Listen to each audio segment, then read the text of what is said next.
fenómenos meteorológicos extremos, la elevación del nivel del mar y la pérdida de hábitats de flora y fauna silvestres, entre varios efectos. Uno de los principales emisores es el transporte, debido al uso de combustibles fósiles, pero a su vez es uno de los principales sectores que está presentando soluciones para enfrentar la emergencia climática. En Chile, aproximadamente un tercio del consumo energético pertenece a la actividad del sector del transporte, del cual sobre un 99% corresponde al uso de energía proveniente de derivados del petróleo.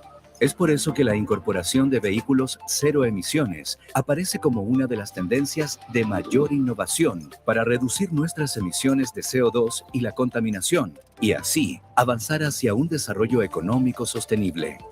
Estos vehículos eléctricos pueden llegar a ser hasta 7 veces más eficientes que los convencionales, generando importantes ahorros durante su uso. Son más silenciosos y requieren menos mantención. Además, un vehículo eléctrico no genera emisiones de CO2 si su electricidad se produce en base a energías renovables, energías que tienen un enorme potencial para su desarrollo en nuestro país. Hoy tenemos metas claras. Ser carbono neutrales al 2050, incorporando cada día más energías renovables a nuestra matriz energética y masificando la electromovilidad, que aportará con alrededor de un 20% de la reducción de nuestras emisiones. La buena noticia es que estamos avanzando muy rápido en el transporte público, con los nuevos taxis eléctricos, con los cargadores a lo largo de Chile, entre muchas iniciativas. Pero también somos conscientes que el cambio climático sigue avanzando con fuerza. Por esto, hemos decidido ir más allá con nuestras metas y actualizar la Estrategia Nacional de Electromovilidad. Así, al 2035, el 100% de las ventas de vehículos livianos y medianos serán cero emisiones. El 100% de las ventas de transporte público, buses, taxis y colectivos serán cero emisiones. El 100% de las ventas de maquinaria móvil mayor serán cero emisiones. Al 2040, el 100% de las ventas de maquinaria móvil menor serán cero emisiones. Y al 2045, el 100% de las ventas de transporte de carga y buses interurbanos serán cero emisiones. Sabemos que la meta es ambiciosa, pero estamos seguros que podrá convertirse en realidad, de forma que los beneficios de la electromovilidad lleguen a todos prontamente. Con más electromovilidad, mejorará la calidad de vida de los chilenos y tendremos un nuevo impulso económico para nuestro desarrollo. No hay tiempo que perder.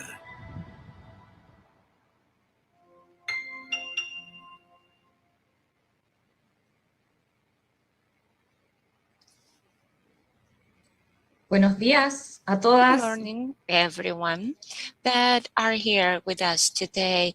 Good afternoon, good night, and welcome to the first International Electromobility Summit organized by the Chilean Ministry of Energy.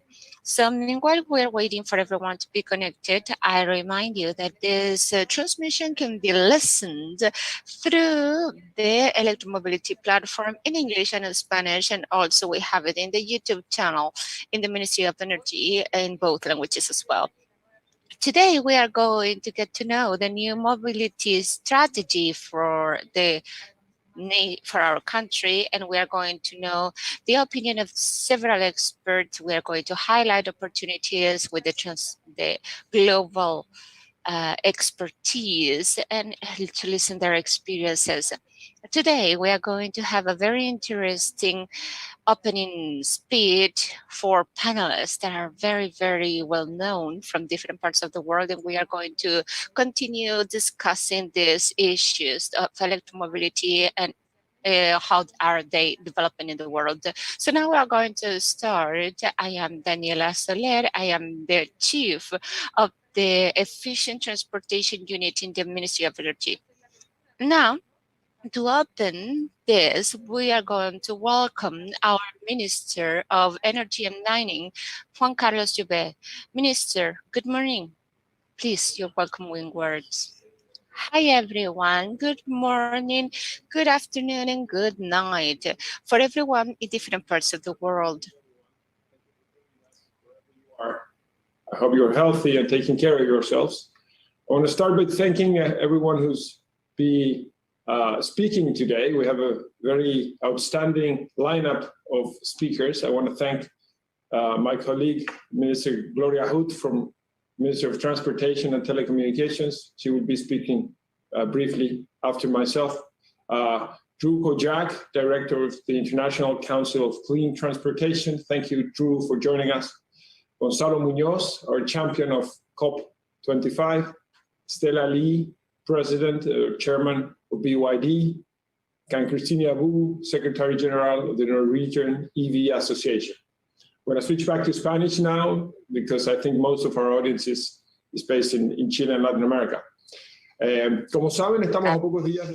As you know, we are just a few days away from the COP25 in Glasgow. This is the most important summit in terms of climate change. And here we have a lot of expectations. We have to try harder with our efforts to stop the climate change. And when you see the areas that are actually dealing with climate change, actually the transportation is essential to stop the global warming. And you know, the transportation is one of the main areas that consumes energy. According to the latest report in 2019, it is almost 32% of the consumption of energy in the world. And mainly this is fueled by petrol. And we know that in Chile, the situation is not really different. More than 30% of our energy actually it is used up in the transportation area.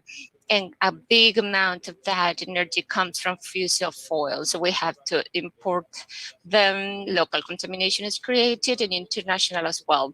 So we know as local and global level, we need to replace the fossil fuels. This is essential for to be carbon neutral. If we don't deal with the transportation, we are not going to get anywhere. It's impossible. So electromobility represents about 20% of the reduction of the greenhouse gases effect. And we are going to do, what are we going to do in Chile to get to that point? We have already more than 250 electric vehicles. We are moving fast towards that goal. And Minister Gloria Hood in the public transportation through the buses, maybe she's going to talk about that in a while. But despite we have a long way to go, but according to the reports of this year, Chile is in the second place in the world in regarding the number of public transportation vehicles and the ones that are already eco-friendly. So this decade that is starting, it is essential because we are cleaning up our electric network and matrix. Also, we can use that in a more eco-friendly way. And also, we are going to have cities that are more silent to improve the quality of life. And also, 2 weeks ago, we launched the National Strategy of Electromobility, and probably the Subsecretary is going to talk about that in a few seconds. But I want to say two things. It's quite ambitious, we know. It is a coherent ambition with the challenge of the climate change, and it has very clear goals. That is essential, timeframes also, and then accountability.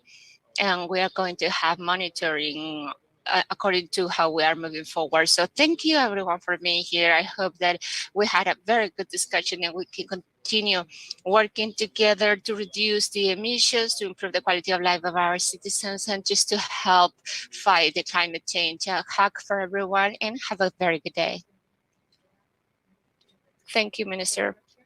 It is a great challenge. Now, I want to welcome Minister of Energy and Electrocommunications and Communications in General, Gloria Hood. She is going to have a welcome and a speech as well. Thank you. Thank you, Minister. And also, I greet everyone present today here. The most important topic for the world, each contribution has to help that everyone is going to live better. So I want to talk about four aspects briefly that are in this center, in the core of the public policy that we have pushed forward to the energy field, but also important improvements in the quality of air, particularly in the urban areas. The first thing is that we have put the focus in the public transportation that is massive. We saw that the trend it is to grow in terms of the population in the following decades, and the most of the population is going to be in urban areas. So the transportation is going to be optimized, and the massive transportation, the shared transportation, is the focus of the public policy. At the same time that countries grow, the income grow as well, and you have some facilities or some easiness to get private transportation. So we have to make the public transportation even more attractive. And we have two characteristics here. One, it is to go to electrical buses, but alongside with that change, we also have pushed forward standard of quality for the service. The buses are not only electric, all the new ones that are coming in, but besides, they have universal accessibility, air conditioning, good design, Wi-Fi, USB charger, cameras, good light, better safety measures. So all of that we are hoping to contribute to the attractiveness of the public transportation. And if we come or if we achieve the reduction of the number of people driving their own cars, and also more people using the public transportation, that it is what we want to get to. The second point is the innovation. We have innovated not only with the energy change, but in the business models as well.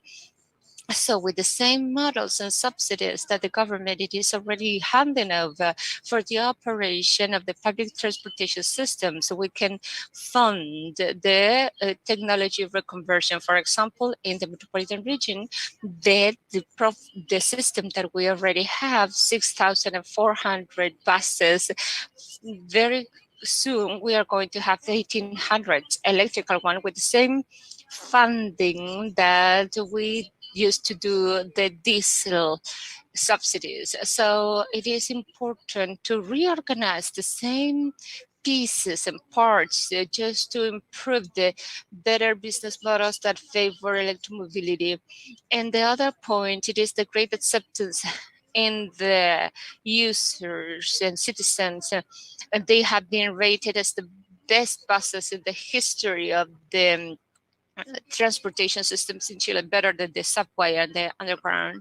So this is a strategy that it is actually going towards what people appreciate. And the fourth point, it is that we have tried to do this change not only in the metropolitan region, the more populated one, but also in other regions. We already have 7 regions with tendering processes to incorporate and to add these electrical buses systems. And this is the seed. So we are waiting for the dynamic to come on, and this is going to extend forward and further. So we are just available here to share our experience. So far, very, very valuable, because we have re-understood and re-adapted the automotive area in general. So thank you.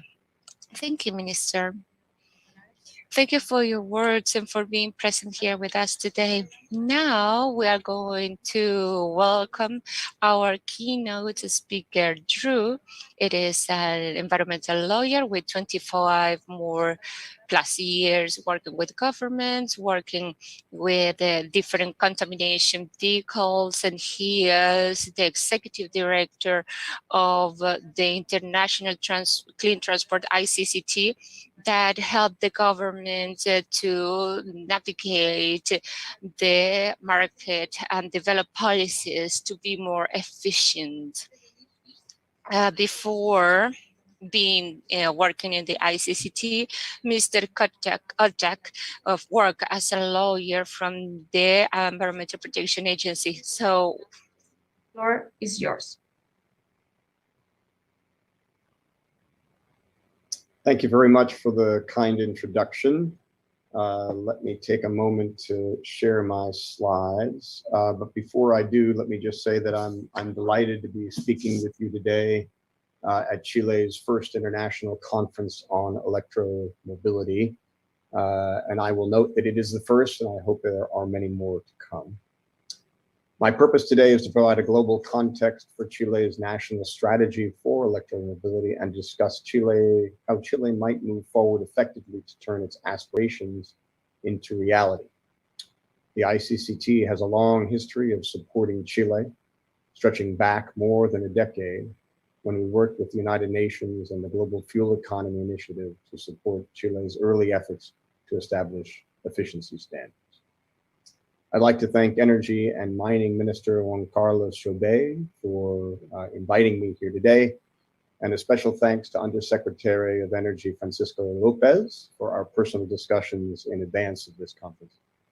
And finally, I would like to thank Gianni Lopez, a dear friend and longtime ICCT board member, for his guidance and wisdom and leadership in our Latin America program for many years.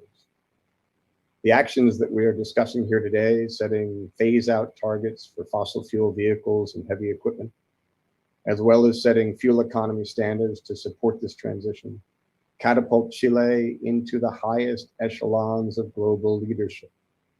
These actions take great personal and political courage, even when supported, as they are, by climate science as well as economic development.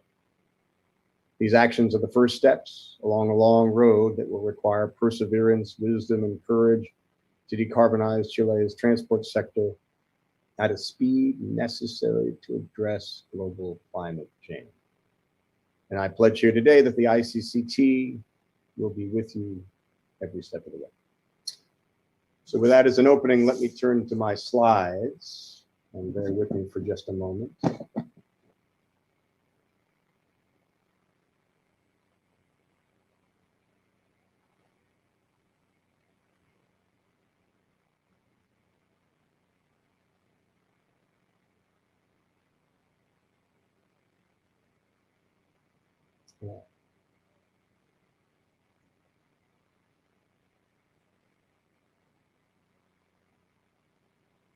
You're good, Drew. We can see them.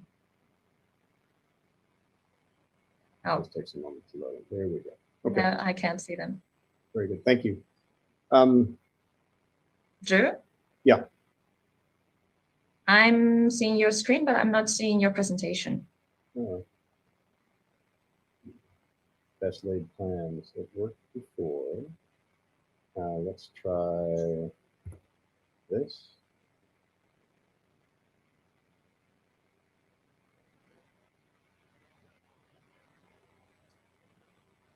I can see your PowerPoint. Now you can go to full screen mode. If I go to full screen mode, I think we might lose you, but let's try it one more time. How about now? Now I can see that. But Good. Can you see my notes as well, or just this whole screen? No, just your presentation. Okay. Oh, very good. Okay. So what I want to talk to you today about, and what I've been asked, is to set Chile's actions into the global context. I have four questions that I'm going to try to answer. The first is, what are truly zero-emission vehicle technologies? It's an issue which comes up more often than you might think. Number two, how does Chile's national strategy for electromobility fit within the global regulatory landscape? Number three, what policy actions are necessary to implement Chile's vision, including the recently proposed fuel economy standards for passenger cars? And then finally, how does what Chile is doing today and in the future, how will that contribute to decarbonize the global transport sector? This first slide is based on a study that the ICCT produced earlier this year, looking at the life cycle greenhouse gas emissions from different types of zero emission technologies against fossil fuel vehicles. We did it for 4 countries or regions, the US, Europe, China, and India. But these results are very likely relevant in most of the world as well. And we've done it for passenger cars, but they are largely replicable for heavy duty vehicles as well. And there are 2 main points. The first is that really only battery electric or hydrogen fuel cell vehicles have the potential to achieve near zero greenhouse gas emissions. And the corollary is also true that there is no realistic pathway to fully decarbonize the internal combustion engine at scale. Bullets below talk about a couple of different options that are discussed on occasion in different regions around the world. Biofuels, for example, currently have relatively high greenhouse gas emissions and relatively minor growth potential for truly sustainable biofuels. Methane is talked a lot as a bridge fuel, but in our view, as you can see from the slide, there is very little benefit. And when you include the upstream emissions from methane leakage, you almost see no benefit and sometimes even a disbenefit. For hybrids and plug-in hybrids, we see only a modest benefit that will not get us where we need to go in terms of climate change. And in terms of e-fuels, there are benefits, but the costs are so high that we don't see that these technologies can really run at scale. And the graphic that you see on the right here is for cars sold in 2021. If you look in further in 2020 and 2030 and beyond, you see that the grid gets cleaned up and therefore the emissions from battery electrics and fuel cells get even. So now let's turn to Chile. And what you'll see here is a global map that's on ICCT's website tracking the progress of phase out targets for passenger cars by 2050 or earlier. And with Chile's announcement, Chile now joins 17 other governments in those phase out targets. Importantly, Chile's targets are for 2035, which is largely consistent with the Paris Climate Accord's goals of staying below a 2 °C increase in global warming. And I'll talk more about that in my near final slide. And then finally, and importantly, China and the US have different targets as well. They're just not included here because they're not 100%, but given the size of those markets, those are also important to mention. We talked about passenger cars. When we look at heavy duty vehicles, commercial trucks and buses, and in particular heavy equipment, we find that Chile is really in a class by itself, really pushing the envelope for heavy duty vehicles and heavy equipment. The map on your right here shows those governments and countries that have adopted some targets to 2050 or earlier for electrification of heavy duty vehicles, although unlike the previous slide, not to 100%.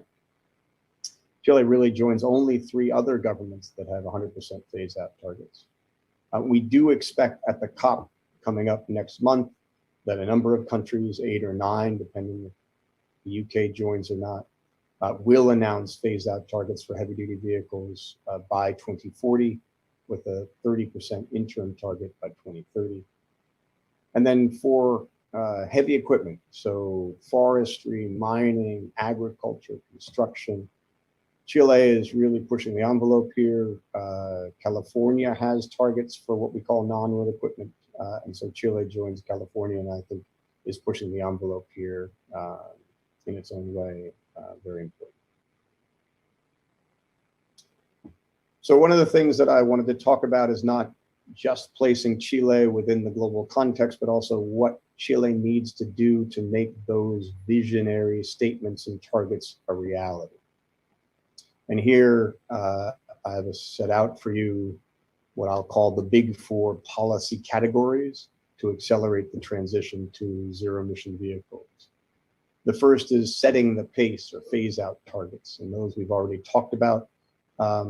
Governments need to set the pace and the vision for the transition to electrification as a critical first step, and Chile is taking that step currently. The second, third, and fourth categories then will drive the supply side, the infrastructure, and the demand side for electrification. There are a variety of policies that can fall in each one of these broad categories, and I'll walk through each one of them as we go forward. So as I've already mentioned, Chile has established or has proposed fuel economy standards for passenger cars. The map on your right, the graphic on your right, shows the ICCT's assessment of every country that has some form of fuel economy standard, where they sit when they are normalized for CO2 against the European test procedure, or the NEDC. And you can see that Chile starts historically. You can see the red bar kind of right in the middle of the figure here. Chile's fuel economy has been relatively flat for the last 4 years. And then under the proposal, it comes down quite sharply until in 2030. It's about 5 years behind where Europe's standards are expected to be in 2025. These standards are incredibly important at both driving lower greenhouse gas emissions from fossil fuel vehicles and also transitioning or driving the transition to electric vehicles, particularly as the cost of electric vehicles comes down. Last thing I'll mention on this slide is that you can see that there is one dotted line that goes all the way to 0 in 2035, and it's dotted because it's still a proposal. It's not yet final, but this is Europe's proposal for CO2 standards that would essentially phase out fossil fuel vehicles and ramp up electrification to 100% by 2035. This is the first time in the world that any country has used CO2 or fuel economy standards to drive 100% electrification. So quite an important step that Europe is taking currently. A sister policy or related policy to fuel economy or greenhouse gas CO2 standards are what we call zero emission vehicle regulations. These are regulations that require manufacturers that sell into a particular market to produce a growing share of electric vehicles in their sales share. And what you can see here on the right is that we have two very good examples of the effectiveness of this type of policy, because in Canada, we've got about 1% EV penetration currently. In the United States, we have about 2%. And yet for the provinces in Canada or the states in the United States that have adopted zero emission vehicle or ZEV regulations, you can see that the EV sales share is 8 and 7% in British Columbia and Quebec, and 8% in California. Demonstrating the importance of those types of regulations. Our recommendation would be, if Chile was interested in this type of a regulation, that we look hard at technology availability and market readiness to make sure that the market is at least primed for increasing sales share.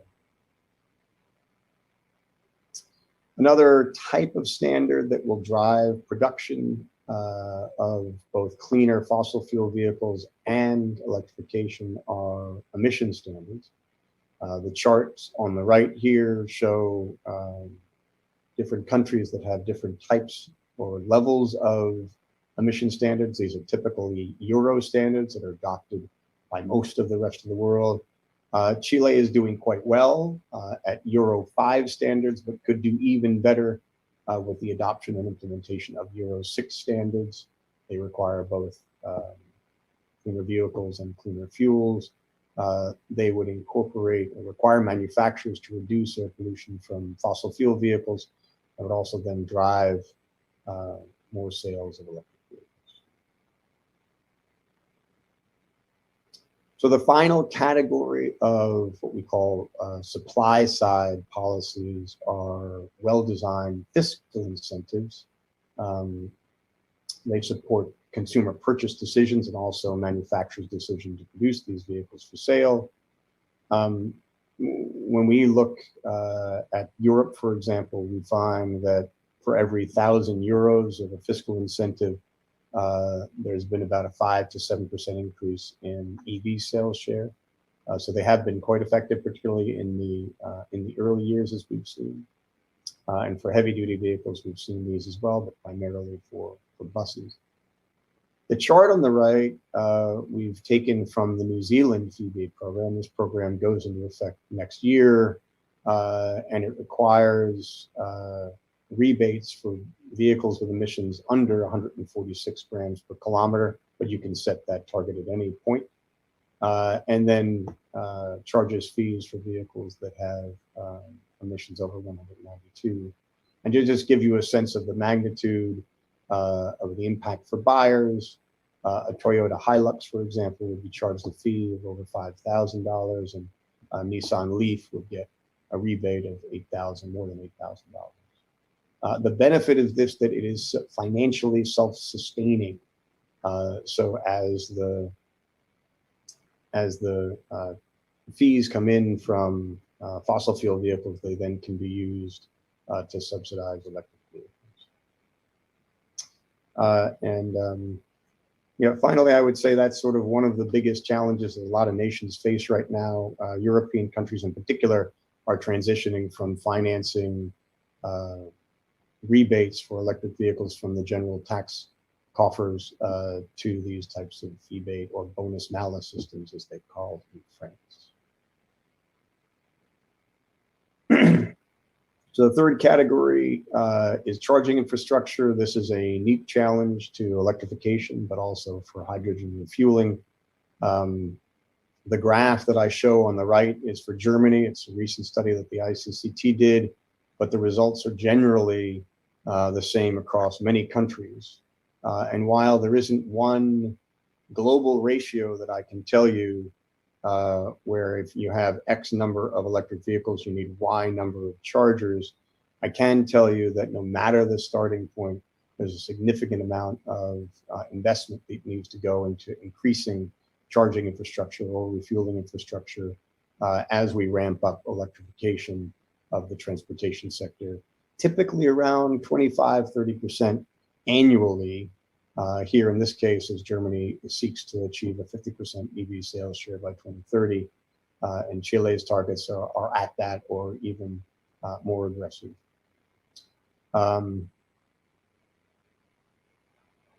Finally, it's very important to note, and the way I say it, that the role of government here with EV infrastructure is not to purchase all the infrastructure and manage all the infrastructure.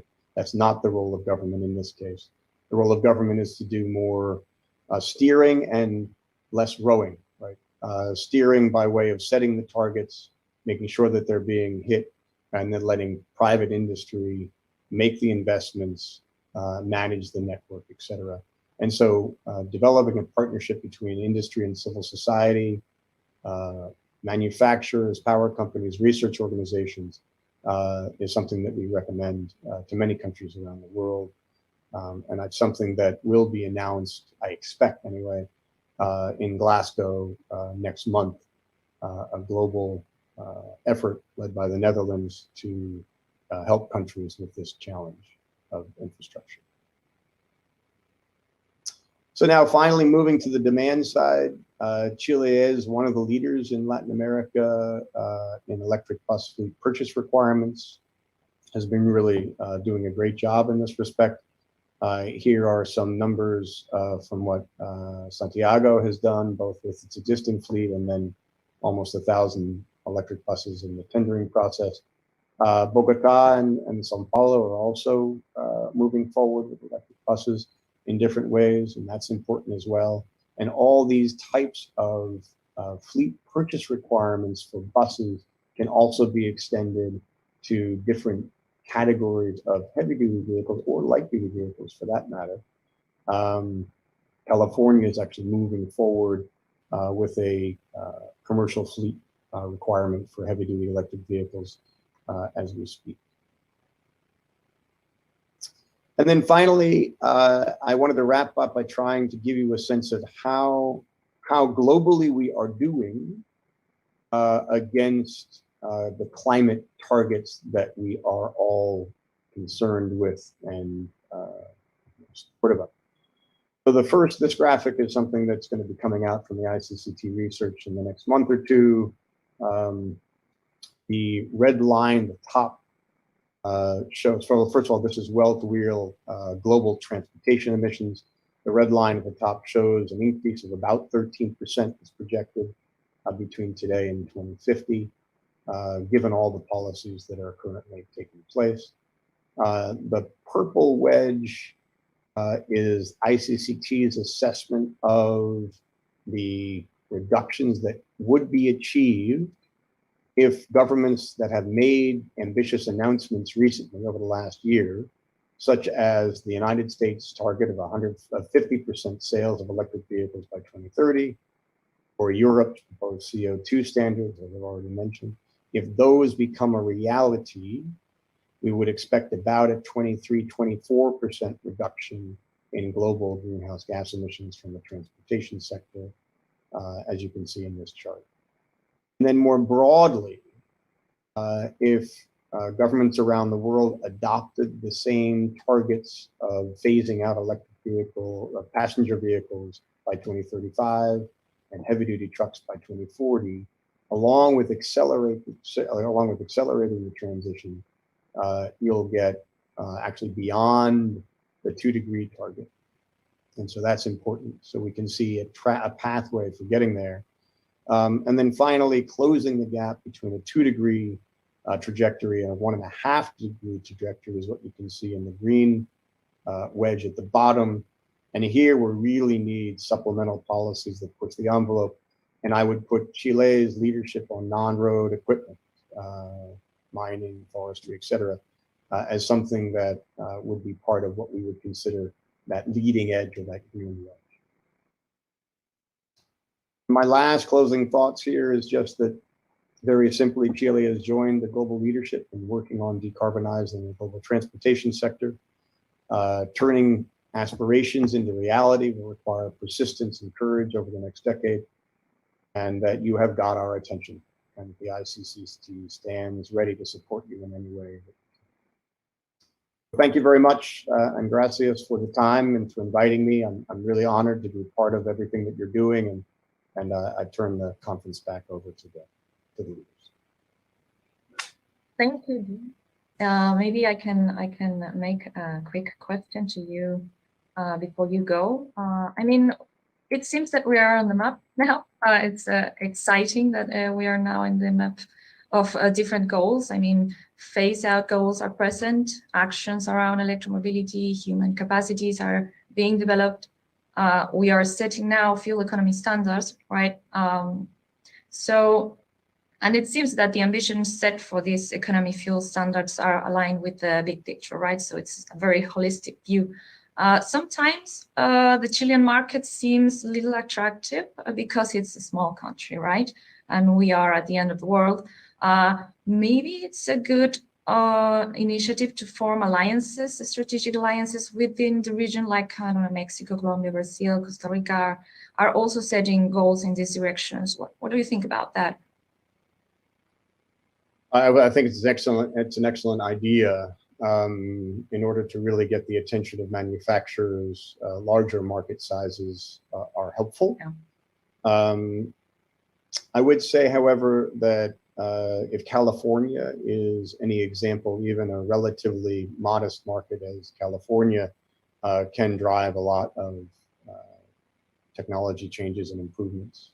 So while I think it's a great idea, I wouldn't slow down your progress waiting for other nations to act. And it doesn't seem like you have any intentions of doing that, but I would caution against that. And then finally, I would say that the other thing that I would do is reach out to the rest of the world. The ICCT is been involved for the last year or more in something called the Zero Emission Vehicle Transition Council. This was launched by the UK government in November of last year. There'll be some significant announcements at Transport Day on November 10th in Glasgow coming up next month. And there are a lot of regional dialogues and assistance that many countries are interested in providing to those countries such as yours that are really showing great courage and vision. And so I would avail yourselves to the international leadership as well and for help and support. Great. Thank you so much, Jude, for joining us today, for being present. We are going to continue now with our schedule. Bueno, goodbye, Jude. Thank you. En Chile, el 15 de octubre, So in Chile, on October 15, we launched the National Strategy for Electromobility, whose goal is to establish strategic goals that allow the sustainable development of electric transportation in Chile from a holistic approach as global and participative. To know more of this in more detail and of this process, we'll leave you now with the Undersecretary of Energy, Francisco Lopez, who will present and provide details of this strategy. Undersecretary, the floor is yours, and welcome. Gracias, Daniela. Un especial saludo a todos quienes Thank you, Daniela. Greetings to everyone that's with us today, to the Minister Juan Carlos Jobé, Minister Gloria Hout, and to Drew for his very thorough presentation of the international perspective and how he sees the strategy that we've launched in our country after a traverse work, and also the support that the ICCT has provided to be able to work on these goals and all the purposes that we have in electromobility.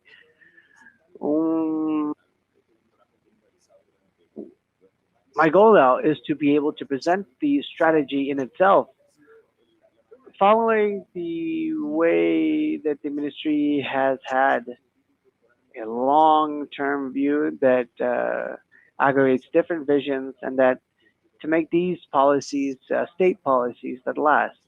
And why did we advance towards a national policy for electromobility? With Minister Juan Carlos Jobé explained correctly, but in our country, energy consumption, about 37% of energy consumption in our country are connected to transportation. So, and 82 of these come from land transportation. And in this case, at this energy consumption, 99% correspond to imported fossil fuels. This is changing due to the capacity that our country has had to be able to create renewable energies, which, in addition to advance towards energy sovereignty and allows us to create our own energy for transportation, also allows us to use clean energy that, in addition to the environmental benefits, also has financial benefits for our country. The energy sector, as we've said, is at the heart of the solutions to be able to reach carbon neutrality and to mitigate greenhouse gas emissions. About 25% of emissions come from or are related to transportation, to land, air, and maritime transportation. We have specific plans that we are advancing related with the massive adoption of renewable energy and the decommissioning of coal plants. And we have other plans because we are sure that by transforming our energy grid, we will also be able to address the environment and climate, and to drive new development in our country that is sustainable and that would allow our country to be known by this advantage. The carbon neutral plan has 4 main pillars. First, energy efficiency, and 35%. We have the incorporation of renewable energies and the decommissioning of coal plant that is underway, green hydrogen, that there is also a national strategy for green hydrogen that is advancing very fast to use the potential that it has to reach carbon neutrality and to give a new characteristic for electromobility. And for this reason, we have considered key to have a strategy that collects what we had before and allows us to build based on these and to establish a roadmap for the next years that allow us to impulse electromobility in country. These are the 4 main sectors where there are concrete plans and underway to be able to reach carbon neutrality by 2050. Very demanding goals. These are very ambitious that require across the board agreement with a horizon of 25 to 30 years, but we are sure with the agreements that we reach, we'll be able to reach these goals. Principalmente en 4 grandes pilares. El primero de ellos es The first one, it is related to the sustainable transportation to improve the quality of life. That is to say, the electromobility can be a solution to improve quality of life. And because of the different benefits that it has, for example, the contamination decrease, and also the help with clean cities and saving also different resources. Then we have also the electromobility committed to the carbon neutrality. And that it is a great challenge for all our economy, where the energy efficiency can reach different areas, and electromobility and fostering different actions like this are also going to be fundamental factors that allow our countries to reach carbon neutrality. And it is fundamental also that we have to be harmonic with the integration in the cities. We just don't want electric vehicles, but we have different externalities. So we need the urban mobility, and that it is a great challenge for electromobility. And this has to grow and develop in an harmonic way. And we are also developing clean energies in a different, a very good way. Electromobility, it doesn't make any sense if we don't reduce the emissions in our country. We have the particularity, and also when we work with these sources, the important thing is to have renewable sources of energy.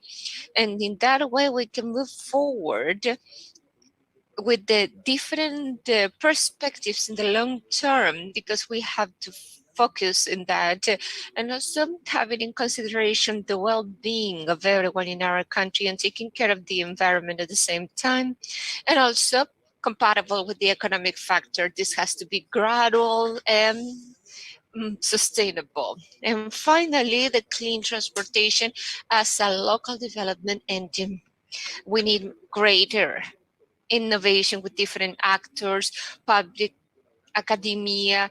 We have to be moving forward to develop electromobility, so we can also present new work possibilities, so we can develop and have more employment.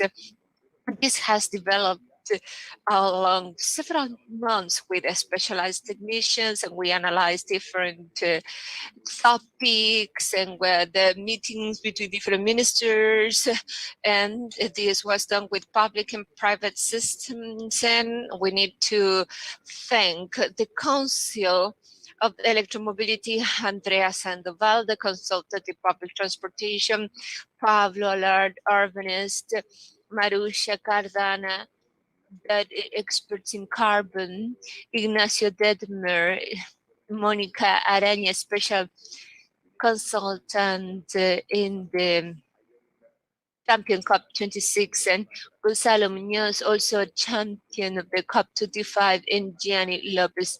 Many of those are also members of this panel. We also have technical committees of electromobility, a social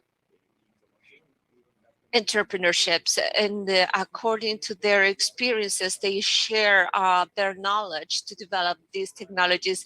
The goals that are probably something that it is most famous in the last world, in the whole world. It's really popular that you have goals. So the public urban transportation by 2035 includes taxis, buses, and for passengers cars, 100% of the sales, medium and small size, could have to be zero emissions by 2035. Drew just said something related to this, and these goals are important, and we have to comply with these goals so we can reach the carbon neutrality goal. And the transportation in buses, it has to be 100% carbon neutral by 2045. And the machinery for different industries by 2035, it has to be 100% carbon neutral. It is really ambitious, but our strategy also adds this detailed plan with more than 50 actions so we can reach these goals. So we have 4 axes: transportation that is sustainable and funding, infrastructure and regulation, human capital, and diffusion, information and articulation. It's not easy because there are some cross-cutting aspects, everything that is related to education and regulation, but we believe that with these 4 axes, with the limits and frameworks that we have established, I think that this is going to enable us to reach what we want for the following years, these goals of sustainability. And I would like to stop here a little bit just to talk about and explain to you what are these measures about in a summarized way. In the first axis, the one related to funding and sustainable transportation means we have different guidelines. The first one, it is fostering instruments. And there it is where we are talking about regulatory framework. And we are also moving forward in the sense for indirect incentives like advantages in terms of parking or permits of circulation in the city, and also taxes related to, so even exclusive areas of transportation and moving around the city. So we have different areas that can move forward. Also, there is a specific segment as taxis that are already working with this, also fostering and subsiding different aspects of it. When we talk about acceleration of the zero emission transport per segment, we are talking about potentiating new business systems. We have to think that the city changes depending of the electromobility. In micromobility also it's central because of the scooters, bicycles, and all of other means of transportation that are also compatible with the system that we want to introduce. And not only the public system, but also set the example for the fleet of the public. Everything that is public can add electrical vehicles, given mainly because today is already affordable, and this is efficient to move forward in this topic. So the regulation, the maximum weight in the highways, given the particularities of the buses and trucks. Also, this requires the revision of this kind of regulation so we can also go towards the new modifications in the forestry and mining machineries. Now, when we talk about circular economy and transformation, we are moving forward to have different solutions for a second life of the batteries, storage systems, also recycling these batteries.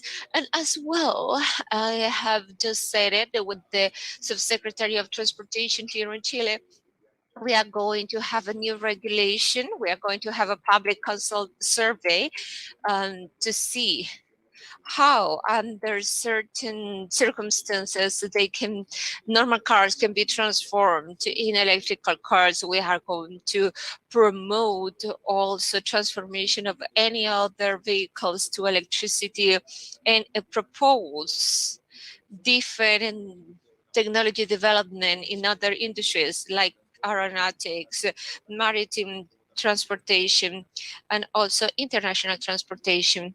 Now, when we talk about the second axis, the load and regulation, when we talk about the loading network, we are working in a development of charging points actually. So we are going to have different points of availability so we can have a deployment in a network of charging devices that allows everyone in the country to just charge their cars in different points. Also, standards for workings to accompany different entities so they can add into their fleets electromobility. We are working with tendering, so the ones related to airports and highways also add this electromobility charging technology in the deployment of their infrastructure already. When we talk about tariffs and integration with the electrical network, we have to do it in an efficient way. For example, today we see different special tariffs in different areas for different needs. To do some kind of subsidy like that, to develop all the deployment that is necessary in terms of charging points and stations for electricity charging cars, it has to be agreeing to the demand. And now when we talk about regulation and standards, we have to develop interoperability regulation. And of course, this it is done by the energy government, so we can give easy access to the network in the whole country. We have to have clarity about the regulation, and so we can have a safe deployment in terms of safety, and also the standards that are used in our country can be available for everyone, and we have a very organized deployment in our country. The development of special guidelines, something that we have been doing so far for a while. The regulation in terms of parking, allowing that all the new buildings that are going to be built, so they add the conditions to have the preparation for the installing of these chargers and adapt the ones that are already built, and also to review the regulation of co-property of the buildings, so to see if there is any difficulties to implement it in the ones that are already built. All of this, it is just to mainly have the chargers available around.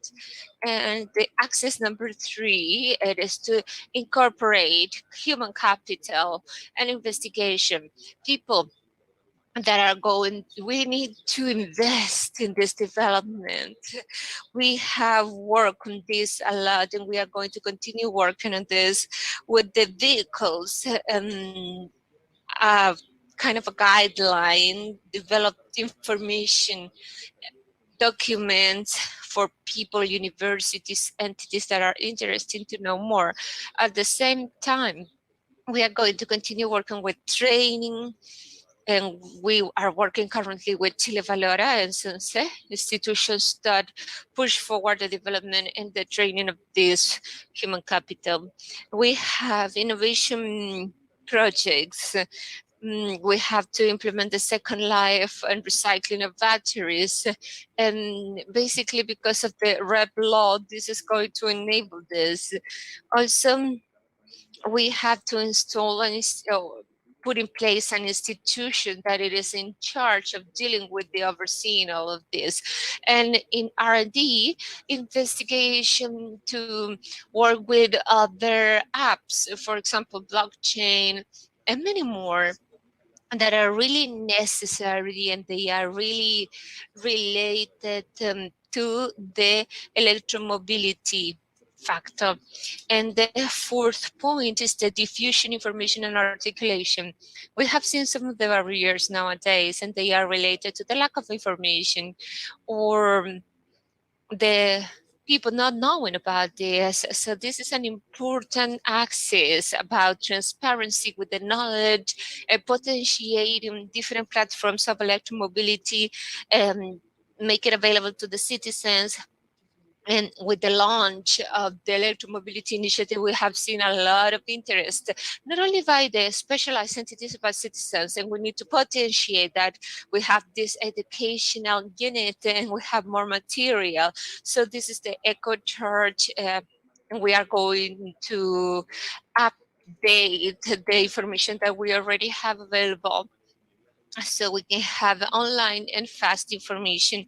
And also it is really relevant and something that is in the core of our ministry. It is to promote more women working in the electrical system and energy system. And this is a fundamental. Also, coordination and articulation of different actors, public, private. It is something that we have been doing for a while. And according to the different agreements and commitments, we're moving forward. And in international cooperation, we have to look for different opportunities to have changes of interchanges of experiences and sharing.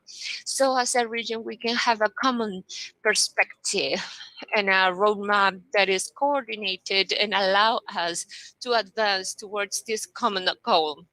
So we have easy access and promote the access to the charging point. For example, if a car goes out of our country, so they can be sure that they have charging points at the other side, you know. And also, this is a work that we have been doing and we are already implementing. It is really ambitious, but implementing all these measures. And if we summarize, we can see that we have a positive situation for the future, and it is fundamental that we can just comply with it to reach the carbon neutrality. And this development of this, of course, we want to say thank you to the different ministries, energy and other members that have worked a lot on this, and the different national and international actors that help us to put together this roadmap and to organize electromobility in our country. Thank you. Thank you, Subsecretary. We have a lot to do and we had to perform a lot of actions, and there is an amazing coordination between different entities, public and private. You talked about moving forward of taxis and buses already, and that it is really important. So thank you, Subsecretary. Let's continue with our program. We are going to start with the first panel of conversation policies and of improvement in the world. Today, we have about 10 million vehicles that are electrical in the world, but the projections indicate that we could have more than 200 millions at the end of the decade. And no doubt that this is going to happen. The important thing is that they are as efficient and clean as possible. And this is going to be happening thanks to the public policies, where you have the guidelines and the goals and everything that it is necessary to reach these goals in different countries. So we are going to have Araceli Fernandez, Chief of the Technology and Innovation Unit in the Directory of Sustainability and Technology and Projections in the International Agency of Energy. Lisa Castillo, Senior Advisor, Sustainable Low Carbon Transport, SLOCAD. And Christina Bu, Secretary General, Norewan EV Association. So I will tell you now that if you have questions, you can just write it down in the chat box, and then we are going to select some of them. Gabriel Prudencio is going to be the moderator, Chief of the Sustainable Energy Division in the Ministry of Energy. Hi, Daniela. greetings, and I would like also to say congratulations to your team. And of course, this has been really important, your role and all your team's role in the electromobility in Chile. You are really important, and thank you for your work. Thank you. Daniela. So thank you for, I will. In English, as mentioned before, or lo voy a decir en español, como se ha dicho anteriormente, tenemos traducción. As I said it before, we have simultaneous interpreting. So we have the YouTube channel and the platform of Electromobility, where you can choose English or Spanish. And this panel, it is going to be happening in English mainly. Again, to all the panelists, I'm deeply honored to be joined by the great panelists that we have today. To what Daniela already mentioned, let me add a few words in regard to the context of mobility around the world. So in 2020, around 3 million of electric cars were sold in the world, representing almost 5% of the total share of sales in cars around the world. There's a huge dispersion in that. Countries like Norway, we have seen that share is well above 50%, but in countries such as Chile and others as well, we are still we have still some way to go to reach the 1%. We know that currently electric vehicles are more expensive than the alternatives if you consider the initial cost. However, we see that in the coming years, and the reports show that during this decade, we should see the cost of these vehicles should reach a level where it should be even cheaper, or should be the same cost as internal combustion engines cost. Also, we know that the more you drive the car, or the more you use it, the cheaper it will be during the total use. So there are definitely some opportunities that we can capture currently. Let me add to that the strategies around the world and roadmaps have set some guidelines about the regulation or the different work that needs to be done from the governments, from the industry, and from the societies overall. We also know that we are facing a huge challenge of climate change, and that transport has to play an important role. Currently, at least in Chile, more than a third of our energy consumption and a quarter of our emissions come from the transport sector. Numbers do not change that much around the world, and there are definitely some important work to do in that sense. There are definitely great opportunities around there, and it appears to be up to the governments, to the industries, and to societies overall to capture and to take care or make the right actions so that we can transition towards low emission transport or zero emission transport overall. So from there, let me jump quickly to the discussion. Introductions were made already, but I will start with Araceli.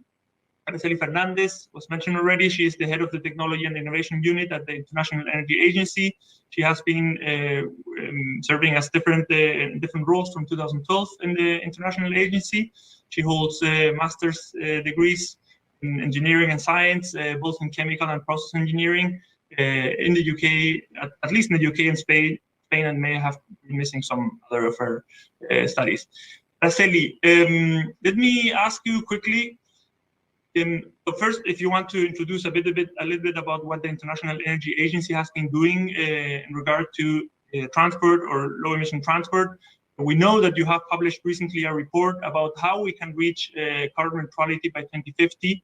And I would ask you about the role and the importance that you see in clean transport and in zero emission transport in the energy transition overall, and specifically towards achieving carbon neutrality in different countries. Thanks a lot, Gabriel, and good morning, everyone. Thanks a lot for the invitation to the panel, and very honored as well to be invited and to share the panel with these colleagues here.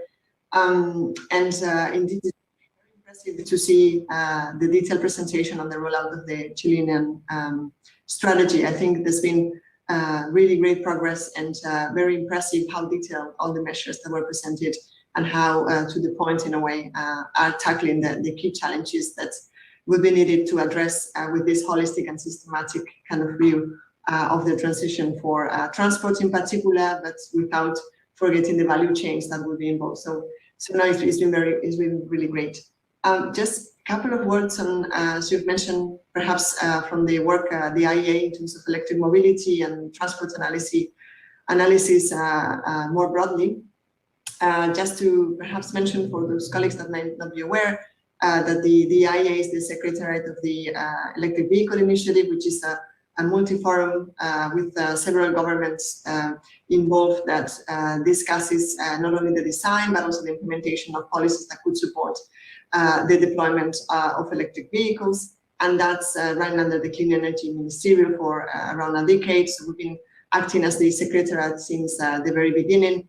And one of our, let's say, major contributions is this annual Global Electric Vehicle Outlook publication that we run normally towards spring when we release it, and gives this annual update in terms of the markets for electric mobility across different countries covering the whole world, but also in terms of policies, access, and progress in value chains and expansion of value chains, potential bottlenecks, etc. So just wanted to bring that to the attention of colleagues. And of course, one could argue why, in a way, we are deeply involved from the IEA in electric mobility in general, and I think it would be certainly obvious to the audience here. Electric vehicles not only help us to address local environmental issues such as air pollution, and also help us with energy security, particularly for those countries that are more dependent of oil imports, but certainly they are a key pillar in the transition towards carbon neutrality, and in particular addressing climate change. And this is indeed, as has been flagged by Gabriel, the focus that from the IEA we've been putting more attention over the last kind of 3 years or so, and that culminated a little bit with this release of the roadmap for the global energy sector to reach net zero emissions by 2050 that was released in May. Indeed, I think one of the key messages perhaps to flag from that was that the transition towards carbon neutrality would certainly require not only the decarbonization of the power sector, which has been a key focus from policy over the last years, but also the decarbonization of the different end-use sectors, including certainly transport. And within transport, road plays a particularly important role given the important size already today in terms of energy consumption, and certainly electrification is a key strategy in that transition. We've been hearing some of the metrics that highlight the key remarkable success that we've been seeing for electric cars progressing over the last years, with this almost 5% market share reaching in 2020 at the global level. And particularly, I think it's important to highlight that this happened in a year that was, of course, impacted by the pandemic, and in a year where globally the car market overall collapsed. And so I think this is a very big sign of resilience that we are keeping, we are still seeing in 2021. So with the metrics and the statistics that we see in terms of sales this year, pointing towards momentum that stays and even increases compared to last year. So again, very important signs for optimism there. I just wanted to close a little bit with this first intervention to highlight the role of governments, certainly, and how the governments have been shaping up not only, let's say, the type of market shares that we see today, but also the development of electric cars and batteries into different technologies and bringing them to the market as we see them today. And to highlight as well that despite this higher momentum and progress in terms of policies and support for electric mobility, we see in our analysis that the pathway based on current trends and where current policies and policies in place and announcements will bring us would not suffice for meeting these more ambitious climate goals that different countries, different private entities are putting and are pledging for. In our analysis on that global roadmap for net zero emissions by 2050, we saw that share of, let's say, in terms of electric car sales, by 2030 will be needed at level of 60% already compared to this almost 5% that we saw in 2020. So a big step still to reach, but indeed the momentum and the dynamics are very good. So very eager to be part of the discussion today with my colleagues, and yeah, thanks again for the invitation. Thanks a lot, Araceli, for those very important words. We'll definitely generate a discussion here. Let me jump quickly to Cristina Bu. Cristina is the Secretary General of the Norwegian EV Association. She has been serving in that role for the last, correct me if I'm wrong, about at least 7 years. She has definitely a vast experience in e-mobility and has been worked as a policy advisor at environmental issues throughout her career. She's an expert in e-mobility, and she frequently meets leaders in e-mobility with OEMs, politicians, governments, and other experts. She holds a bachelor degree in political science from the University of Oslo, and also had some studies in the Pontificia Universidad Católica de Chile. I will leave it to her to explain when and why. And also holds a master's degree in society science and technology studies from the University of Oslo and Maastricht University. Cristina, you have a couple of minutes to give your opening words if you want. Let me slip in there a question that you can use, or you can use the words on your own. But if you think about a country that has been doing very impressive advancements in e-mobility, I think everybody would agree and think in Norway. And in that sense, I think everybody would love to hear about what are the main takeaways about how you have gotten that standpoint. What are the main barriers that you may have had to overcome in the past? And what are the current or future challenges that you see in regard to e-mobility in a country such as Norway? And welcome today. And once again, thank you for joining us today. Thank you. ¿Qué onda? Soy chilena de corazón. My problem is I don't speak that well Spanish anymore, but I studied in Chile for 15 months, or I was in Chile for 15 months back in 2003, 2004. So that was a great experience, and I'm really happy to hear that the progress going on in Chile in this area. And I recently met with your ambassador here in Oslo and discussed this as well. So I'm very happy to be here. I head the Norwegian Electric Vehicle Association. We do not organize industry, as some people think, but EV drivers. So we organize people driving an electric car. We just reached 100,000 members in our association. So that's how we're financed. We're 40 people working here. And we do lobby work, political work, communication work, but also we're here to help our members, because there's definitely still a lot of issues with being an EV driver when it comes to charging and so on. So a little bit initially about the development in Norway and how it happened, which was your question also.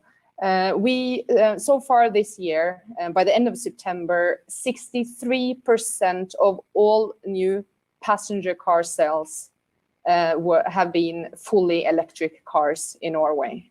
On top of that, 22% plug-in hybrids. September was our record month. The national number for September was 77.5% fully electric car sales. So Norway is really pushing for 100% market share, which is our goal by 2025. So a bit more than 3 years from now. I would just say one thing first. There's no reason why Norway can manage this and not another country. It's actually the opposite. We are not more environmentally friendly here than in other countries. And we are far north, long distances, freezing temperatures in winter. It doesn't really make sense. So how did we do it? The answer is very simple: politics. And politics is key. And Araceli said the same thing. Governments have to help this transition. We are now increasingly helped with better technology, better cars, range, and so on. A lot is happening in the charging area as well. But we definitely also need consumers to be ready to do this, but most importantly, need governments to act. We will get electric transport anyhow. This is the way technology is going. But as we all know, We don't have time to wait for this to happen all by itself. We need policies to make it happen as fast as we can. So what has Norway done? A lot of countries are talking about subsidies. Norway hasn't really subsidized, but we have always been taxing the sales of new cars heavily. So the situation today is that you can actually in Norway buy an electric car for more or less the same price as a petrol or diesel engine car. And that is done by taxing the polluting cars a lot and not taxing EVs. This can't be copied completely by other countries. I know it's politically difficult to suddenly, you couldn't start doing the same tax level as we have in Norway. But every country, and more and more countries are doing this, can at least start taxing the most polluting cars and use that money to help promote electric cars. New Zealand is the last country in adopting a system like this, and it really, really helps. Because if you really think about it, if you believe in climate change and the little time we have to change this situation, why should we keep buying or selling cars that cannot run on renewable fuels? And who buy new cars? It's not the poor people, it's people with a certain income, and we can definitely tax the sales of those cars. What are the challenges? You asked that as well. The challenges are getting fewer and fewer. We had a challenge with a lack of models, for example. I think that's still a challenge in Chile and many other countries. So far in Norway, more than 67 different fully electric car models have been registered in Norway. A lot of new brands are coming here first because it's an interesting market to start in because of the incentives that we have. Consumers are ready. We have the politics in place. Of course, it's debated a lot how long we're going to keep them. So the remaining challenge is really charging infrastructure. But that is developing quickly as well. Currently, we have close to 4,000 fast chargers in Norway, fast and high HPC chargers, high power chargers. But we need more of them, and we need more and more capacity because we are getting a lot more cars on the road every month. The second challenge when it comes to charging is, of course, in cities where people live in apartment buildings and so on. And we have new laws in Norway. First of all, we have, you can't build, and now you have, if you build a new building, it has to be charging ready. There's also law saying you cannot deny people charging in an apartment building. And there's also support schemes for charging in cities, in apartment buildings, in several cities as well. So that was a little bit of an introduction, and I'm happy to join the panel and talk more about Norway. And I would also like to add that we are organizing the EVS 35, a global electric mobility conference. It was in China this year. It's going to be in Oslo next year in June. So that's a perfect place to come and learn more. And we would also, I think, very much like to invite someone from Chile, maybe from one of your ministers, maybe Minister of Energy, to come and talk about Chile and the progress you are doing, because I'm also often boasting about Santiago and Chile being forward at the forefront when it comes to buses, for example, and so on. So thank you for that. Thank you, Christina. We have been looking at that conference. Some of the organizers perhaps can put out the information there about that conference in the chats that we have, so everybody can take a deeper look into that as well. So thank you for that invitation as well, and for all your exceptional comments as well. Let me jump quickly to Lisa Castillo. Lisa is a senior advisor at SLOCAT, a partnership on sustainable low carbon transport.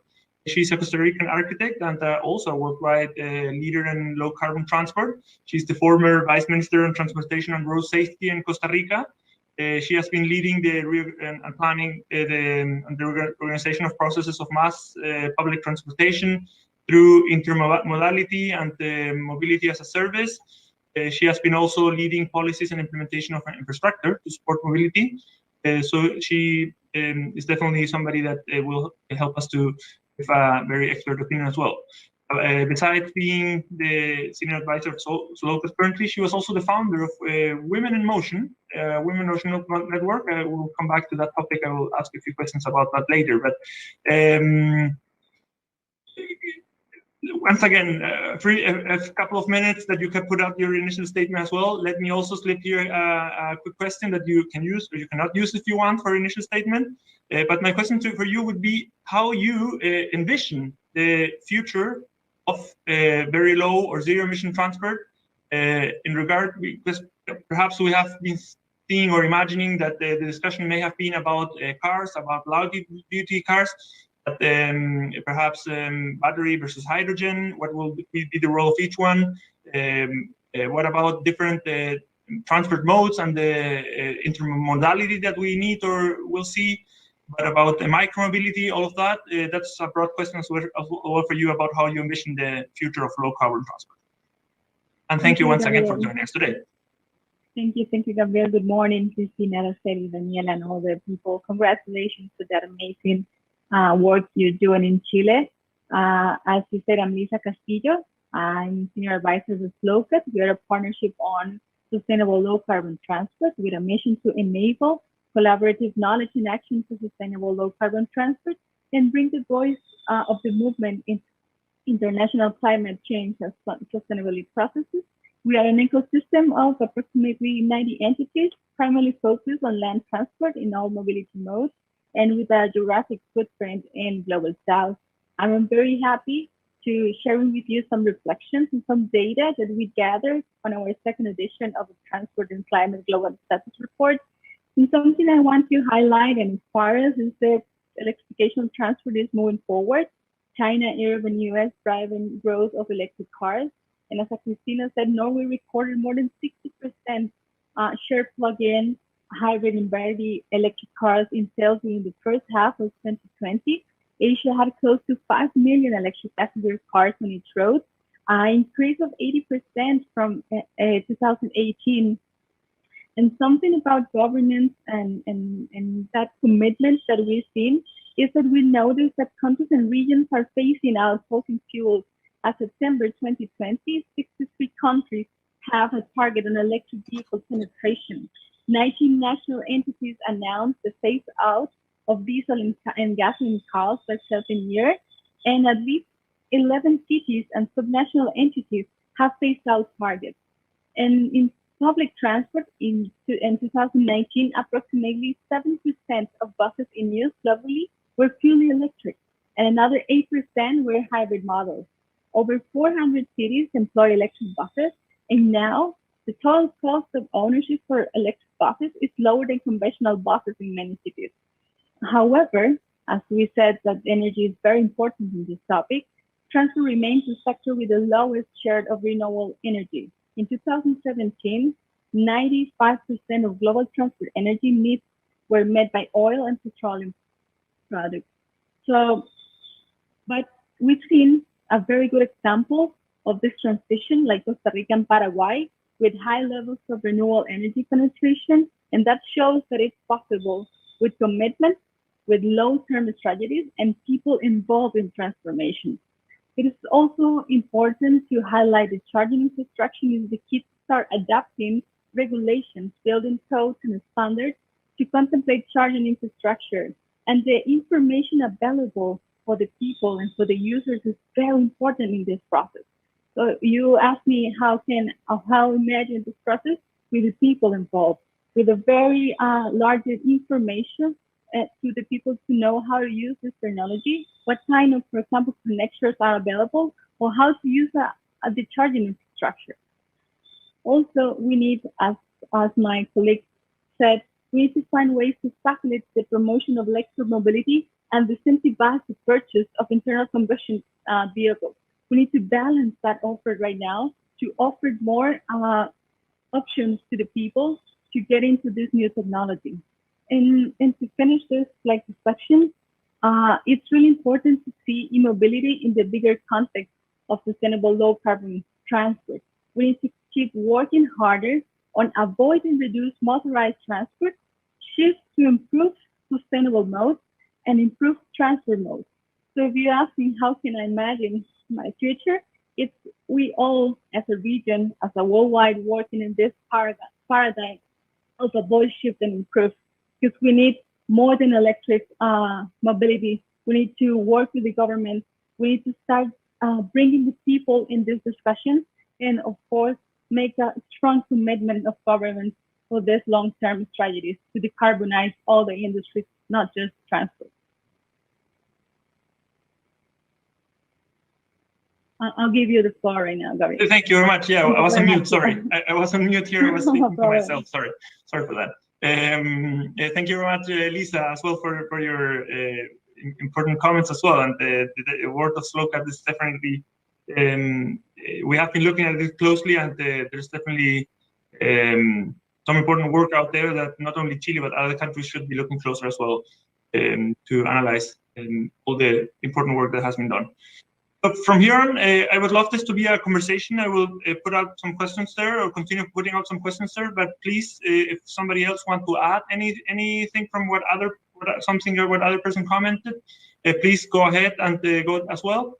And this will be there will be some collaborations there. So if you have some question from some of the other panelists, you can put it out there as well. So let me perhaps start with. Actually to all of you. So there may be some differences between the policies that you should put out there for developed countries than developed countries. I don't know if you see the difference there, or if you believe that there is no difference between what should be done in some countries, considering that perhaps priorities or because of level of incomes of others may be different for emerging countries or developed countries. I don't know if you have any specific recommendations about what emerging countries, such as Chile or others, should do specifically in the short term, perhaps medium term or long term as well. Person out there, I don't know if you want to start, Christina. Yeah, I can start. Yeah. I think there are differences between countries, obviously. When it comes to charging, for example, it's a lot easier in a country where most people live in detached houses, like in Costa Rica, for example. They don't live in apartment buildings that much. Compared to, for example, Santiago and other bigger cities, you need to think about charging in different areas. When it comes to phasing in electric cars, I don't think it's that different between, for example, Norway and Chile. Although the general income in Norway is higher, it's still not a different principle. In Norway, 2 out of 10 cars sold last year were new, 8 out of 10 were secondhand. Most people buy a secondhand car. It's often discussed globally that if you subsidize EVs, that's subsidizing rich people.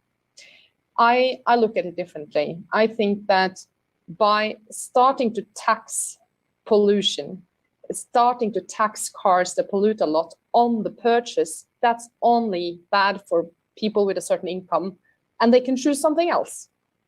So you can do that in every country. Maybe not tax all cars, but at least the cars with emissions over a certain level. That can be done in any country. And then use that money to promote EVs. That's not going to affect the budget in any way. And it can be done in different ways from different countries. And that's really what Norway is doing. Norway is not actually is one of the countries in the world with the highest incomes to the state budget from car taxes, because we love taxing cars so much. So it's not spending a lot of money on subsidies. It's using the tax system. And that can be copied, but it has to be, of course, done in different ways in different countries. And just to run it off, I think that is really the way to do it. Start on the purchase, because people are short-sighted. Consumers don't really think about the total cost of ownership. They think about, what does this car cost me? It has a new technology that I'm unsure of. Why should I choose that car instead of a petrol or diesel engine car? A few people would do, but most wouldn't. So that's why you need to make the price level, and that can be helped with policies. Thank you very much. I don't know if Araceli or Lisa, anybody wants to add anything to that? I'm happy to add some comments. I very much echo what Christina was highlighting. I think beyond these differences between countries in terms of like more the urban patterns, which indeed have a particular impact, but I think more related to planning and how to tailor the specific charging infrastructure when it comes to public and private arrangements within different municipalities. So I think in that kind of split between urban and non-urban, I think differences go beyond this differentiation between emerging and non-emerging countries, in my view. I do agree, though, that in terms of more like electrification of the transport fleet more broadly for a country and looking at different segments, or we start looking into particularly vehicle fleets, then just to tackle a little bit that angle, I think indeed there's more harmonization of the challenge. And one particular aspect I wanted to bring in, I think, in terms of differentiating different countries, is more about thinking about how the transport sector, what's the contribution and the role of the transport sector in the broader decarbonization strategy for that country, which I think is something that Lisa was kind of making some notes towards the end of her intervention at the beginning, where it is very, it could be very different depending on what role the government expects to have in the long term and in the medium term in the different, let's say, value chains that are connected to the decarbonization of transport, and in what particular segments. And it could range from the manufacturing of batteries, but also even upstream on the extraction and processing of critical minerals that could be required for this, in the manufacture of the vehicles themselves, in the manufacture of the charging stations, their installation, etc. So there's a lot of different functions across these different value chains that would be needed, and the footprints and the economic impact of, depending on how deep that or wide that footprint would be, it's in a way a strategic decision for a government to take, and could shape as well the pace and the degree in which it would the government, in a way, or the economy would be present in those. So in that respect, I think I see as well more differentiation across countries, more dependent on what is their starting point in terms of their existing footprint in those value chains, and what strategically they want to target, and not necessarily so much in terms of particularly the income. I understand the income can impact more in the near term the adoption of certain, let's say, vehicles, and how to, in a way, certain policies can be tailored to accommodate or to mitigate those risks. But in the major scheme of things, in terms of the overall transition, I think there's let's say more deeper decisions that would need to be taken, and that would be differentiating countries beyond their income.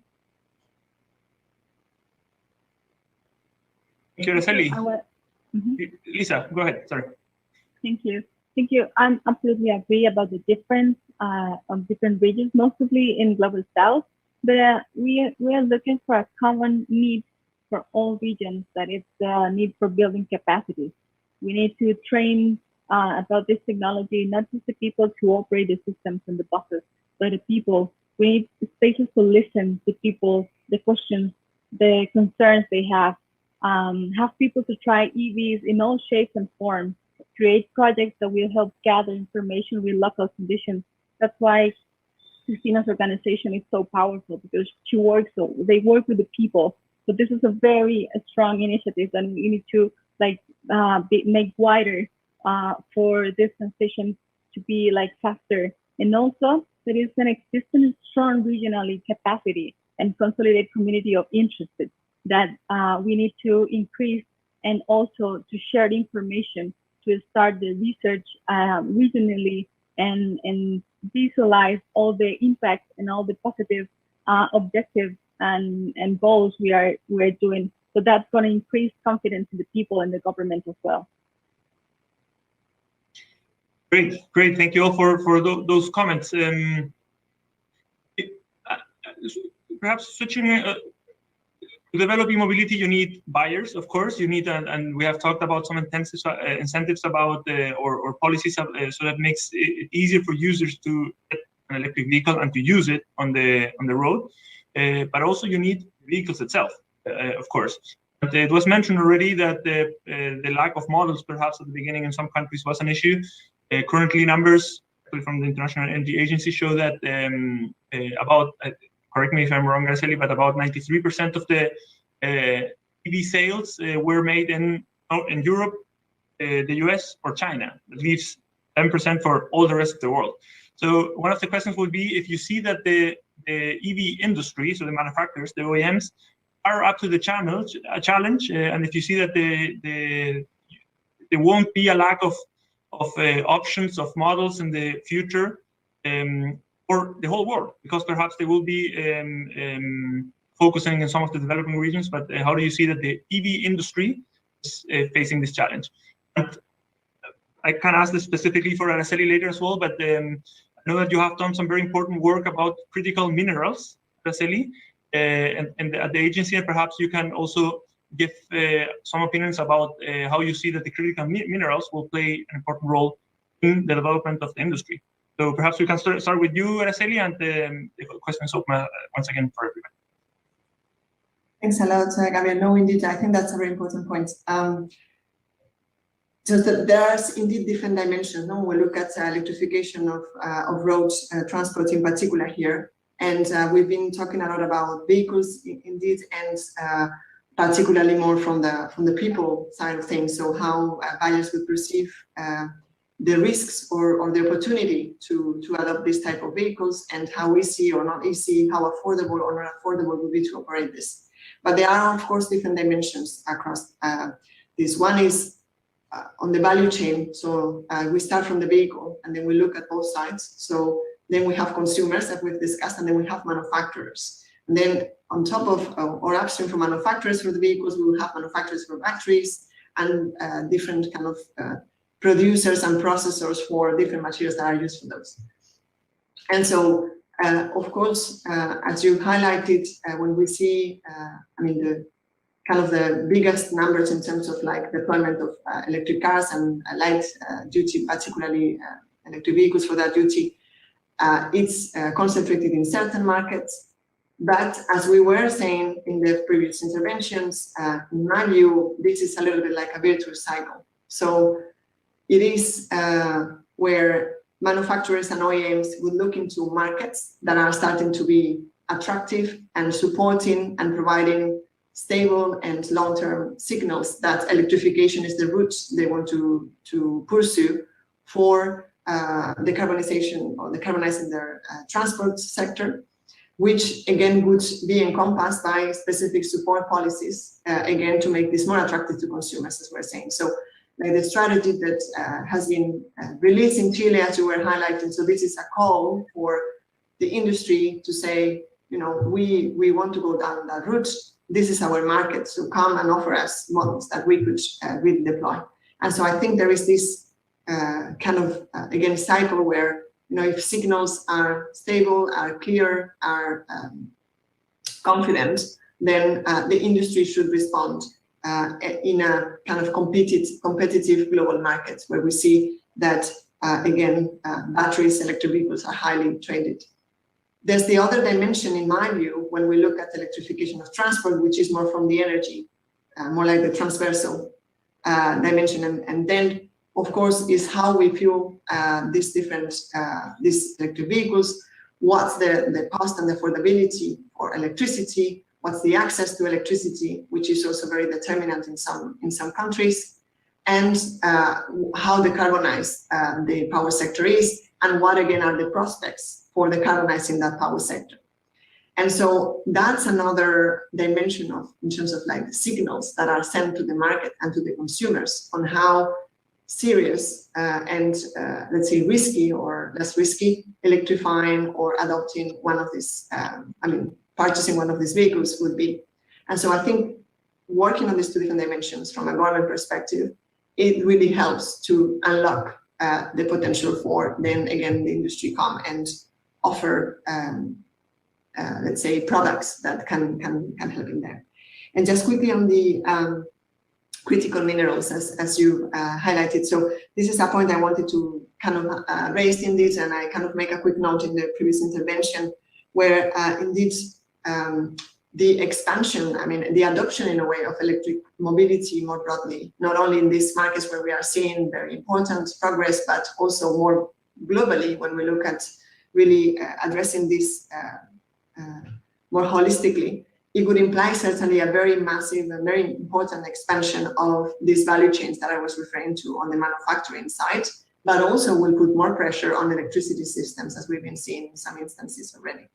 And so ensuring the security of, again, both of those two dimensions, so that these manufacturing value chains are expanded at the pace that is required, coping with the demand, so that we don't have any bottleneck, we don't have any disruption in prices for batteries, for electric cars, for even materials, will be very important. And one of the key insights or conclusions from our analysis early in the year on this topic was that indeed we see that there are resources when we look at critical minerals. There are enough resources worldwide, but there are two key challenges. One is that the regional concentration of critical minerals and the metals that are extracted from them, if we think about lithium as a key metal for electrification of transport, but also copper for electricity systems, if we think about manganese, rare earths, so other materials that are used much more intensively, not only in electric vehicles compared to internal combustion engine vehicles, but also in other clean energy technologies like solar PV or wind turbines, for instance. So the regional concentration of the facilities and the resources where these minerals are extracted and processed is much, or is at least considerably greater compared to, for instance, the production of oil and gas today, which again poses some challenges because we see that some of these metals are where they are extracted in some cases relate to countries where we've seen historically that this political situation has not been particularly stable. And again, this connects back with this idea of sending a stable signal to the industry and to the consumers that this is the way to go. So this is one of the challenges, regional concentration. Of course, this industry in terms of lithium and copper in particular for extraction and processing are particularly important in Chile. And I think that is one strategic value that was mentioned in several mentions or examples, sorry, and the presentation of the whole strategy of domestically for Chile. And I think making the most of those assets and expanding the footprint of those value chains, it has very important economic value. But beyond the, let's say, the sourcing of these metals, there's also about the expansion of manufacturing of batteries and equipment that is related to this. And again, we see there that that could lead into political or potential disruptions if, again, the pace of growth doesn't match the pace of increasing in demand. So basically, short message here, sending strong and stable long-term signals. This is the way forward. And this is our strategy in these two dimensions. Energy and consumers versus value chains, I think, is the critical way to go. And I'm very happy to see most of these boxes being ticked in a way in that strategy from Chile. So very well done. Gabriel, if I have time to add a few things, but I definitely agree. I meet a lot with global car manufacturers, top managers, because Norway, it used to be a country nobody cared about. We only sell about 150,000 new cars a year. And then suddenly we became a testing ground for new car technology, and they all come here to see for themselves and learn. Right now, we are in a situation where a lot of new car brands, for example, Chinese car brands, NIO, Xpeng, BYD, several, first country they are coming to after China is Norway. That's why Norway is probably the country in the world with the largest variety of cars, because we have a good political system to promote EVs.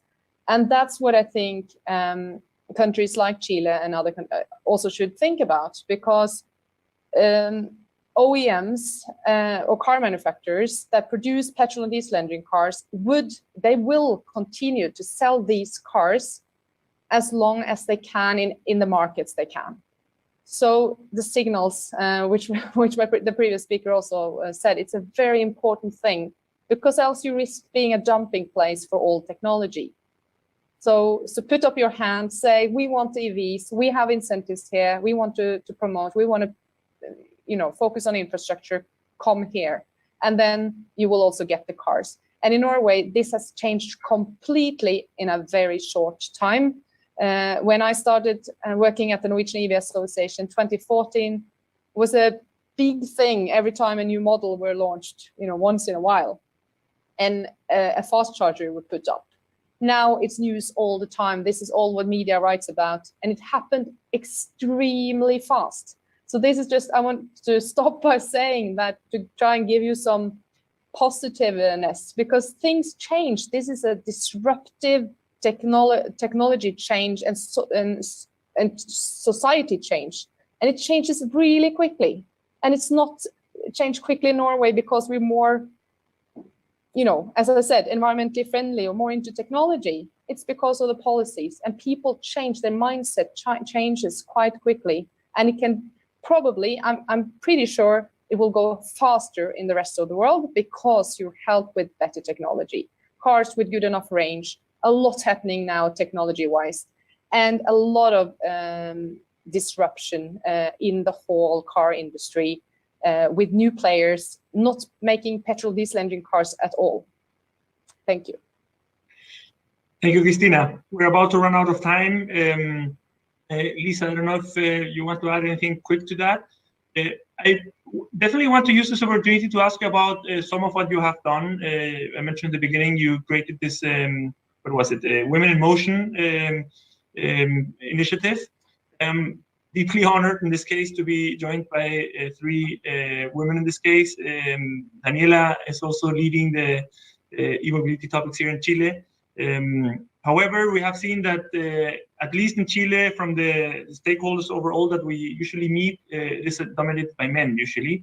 So if you can put out, since we're joined by women and males today, you have some comments about what needs to be done or some advices about how to strengthen the participation of women as well in this industry. Thank you, Gabriel. I just want to add that, as Christina said, we need to keep inspiring people. We, as Christina Figueres says, bridges optimism. We need to keep that strength to keep this moving forward and increase. Today, for example, it's a quite impressive example of this. We have all female panels. That is not the common thing in these spaces. We need more women in the industry. And that's another thing. Decarbonize the transport is important because it's a job generator also.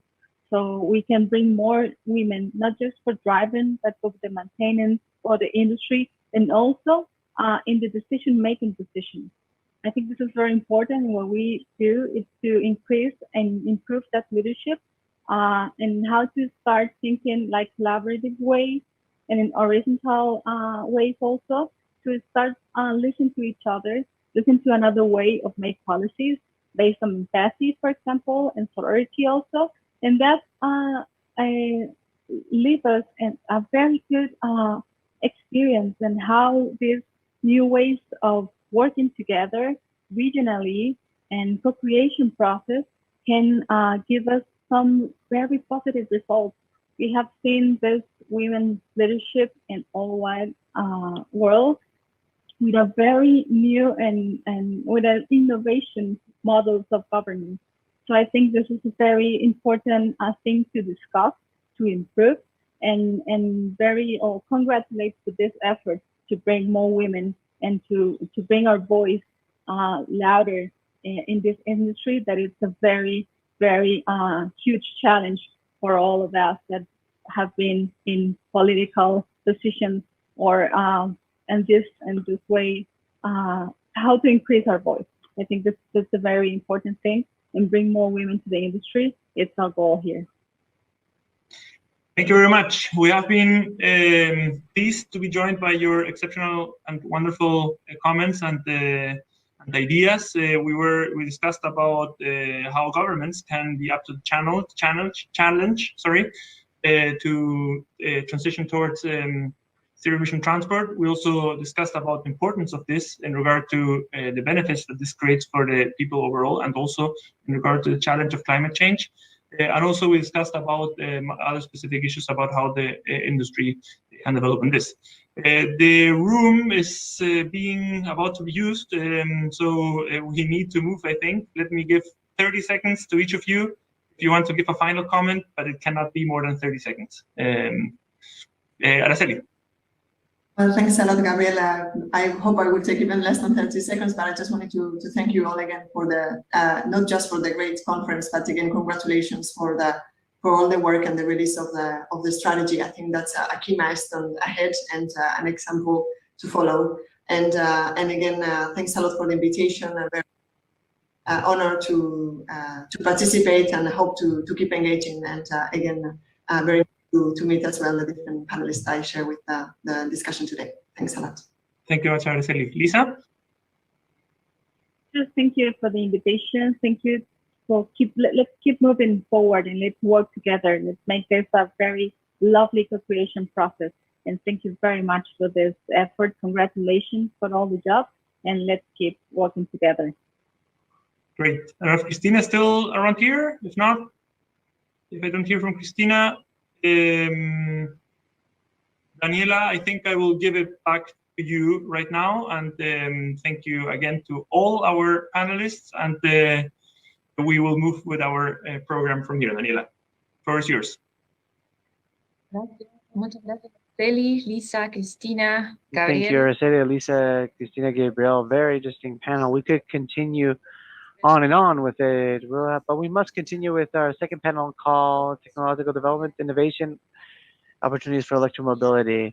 Today, electromobility has been highlighted for being a technological regulation to reach our climate goals due to the multiple benefits that it provides. We'd like to hear what opportunities are seen to be able to advance in innovation and to strengthen regional, national, and technological progress in electromobility. We'll have Stella Lee, President of BYB.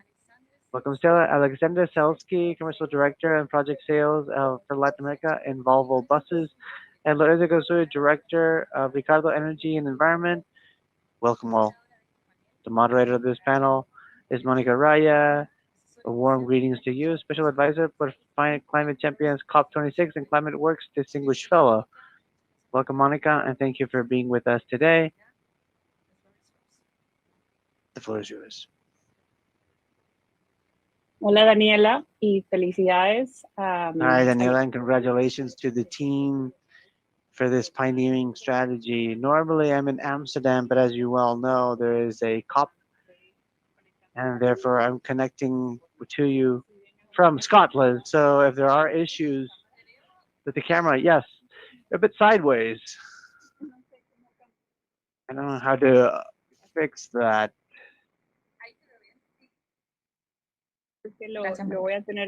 Well, the only issue is that I'll have to hold it with my hand. So I'm very honored because we have great panelists now. And as Daniela said, we have a BYD perspective from Volvo and the perspective from a policy advisor. My name is Monica Araya. Before starting, I would like to say that although I have a very Costa Rican accent, I've been honored with working many years in Chile, and that's why I ended up as member of this Electromobility Commission. So I wanted just to stress and highlight that even with the announcement from Chile, Latin America has created great impact. And what we will talk of this session is of three important concepts: technological development, innovation, and opportunities. This is a very positive way to frame the issue because we know that in the region we have to create employment jobs, we need to have supply chains, and we need to create a narrative that goes beyond mobility. It is a story of development, investment, and infrastructure. So I apologize for the movement of my camera. Hopefully it won't be much of an issue. But we'll start with Estella Lee, Director, President BYD, who's honoring us with their presence. And what we'll do is that each panelist will try to tell us something in 3 minutes, and then we'll open up the conversation with a bit more interaction. So Estela Lee, welcome, and the floor is yours.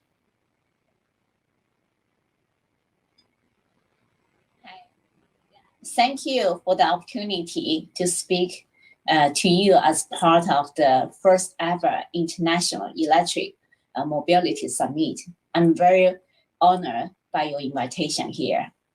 From my position as president of BYD in Americas, it's clear an event like this gave us a reminder that we need to transform our world to the point that we can achieve carbon neutrality.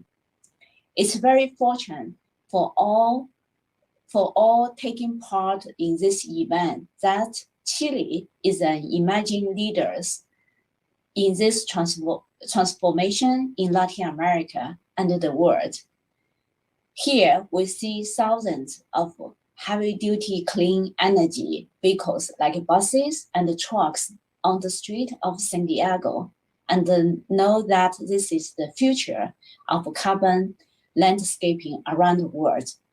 Right now, the transportation sector is responsible for more than 10% of global greenhouse gas emission, and the buses and the trucks that are burn fossil fuels are responsible for a majority of the carbon pollution. Chile is an example to the world because this is the country welcomes and opposes the increasingly ambitious targets that are necessary transition to the zero-emission vehicles within very short period of the time. Already, Chile has the largest fleet of electric buses in Latin America and running on the street, and it is continue growing. And the BYD is a very proud partner with you on the path to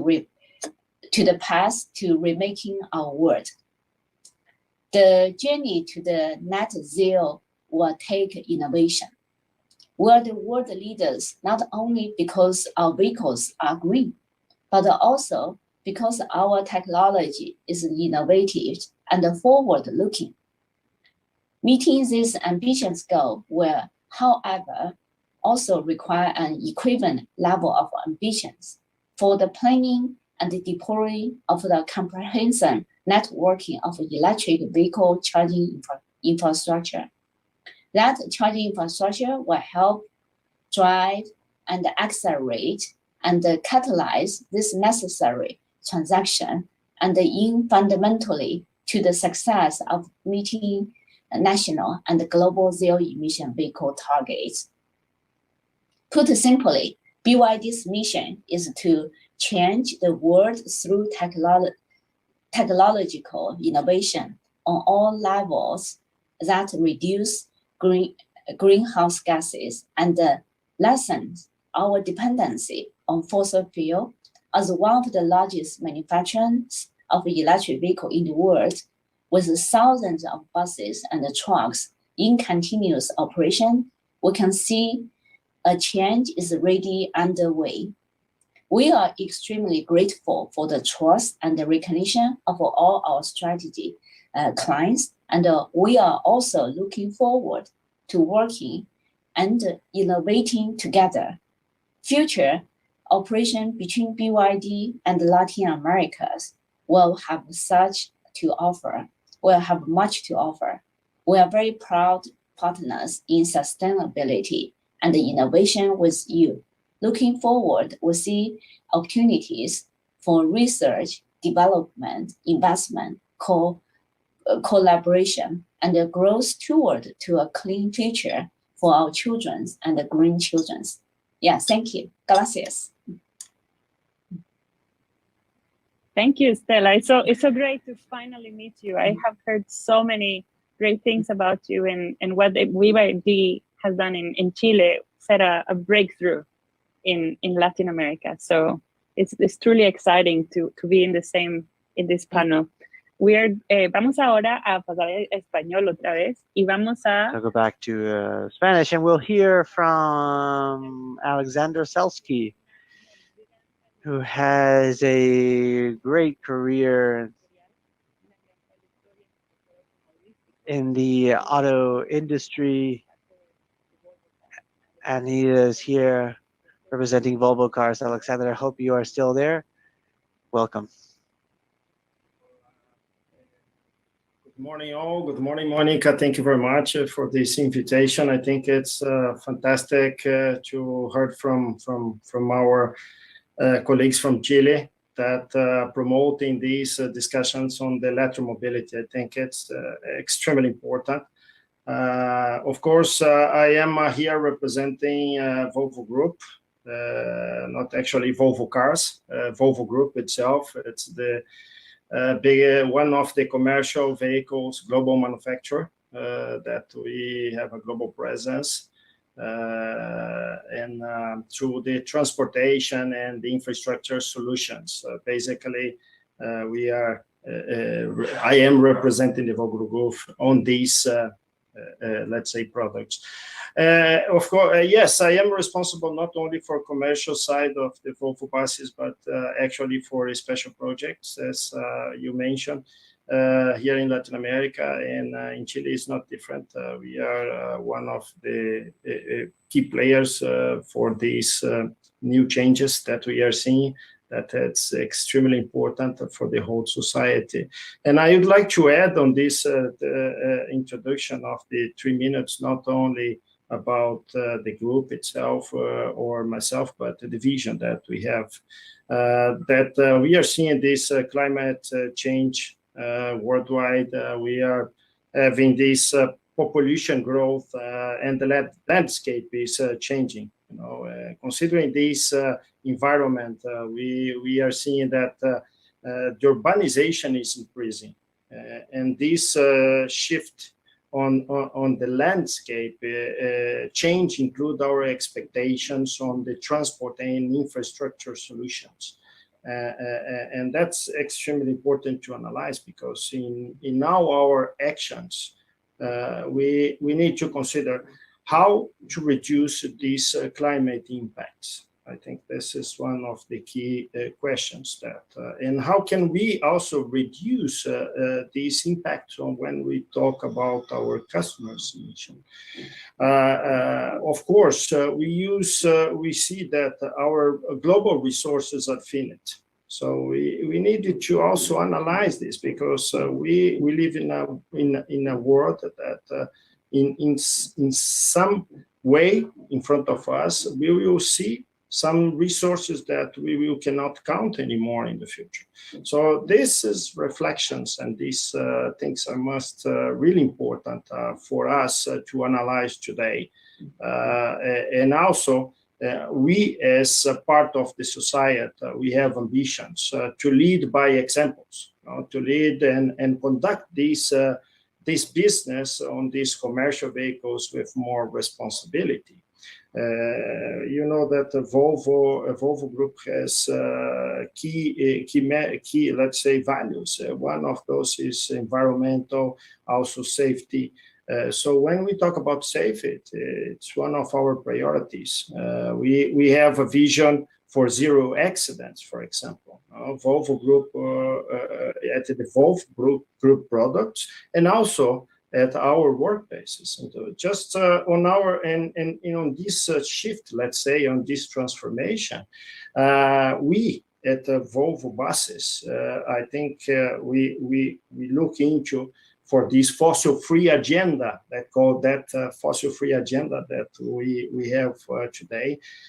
We aim for a zero city. What means zero city? It's zero emissions, zero noise, zero accident, because when we talk about just the environmental, noise is also a problem, emissions are a problem. So we need to consider the whole picture. And we used to say at Volvo that the choices that we make today will define the world that we will live it in tomorrow. So it's extremely important, these reflections. Thank you, Alexander. And yeah, definitely has to go beyond emissions. I think the whole agenda around noise, it's going to become huge. There was recently a study from France that actually measures how much the whole economy is losing from noise and how it's affecting people's health and affecting people's productivity. So thank you for bringing that up.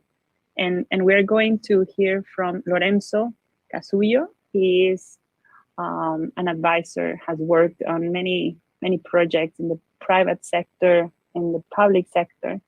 So he's going to complement what we just heard from two very well-known manufacturers.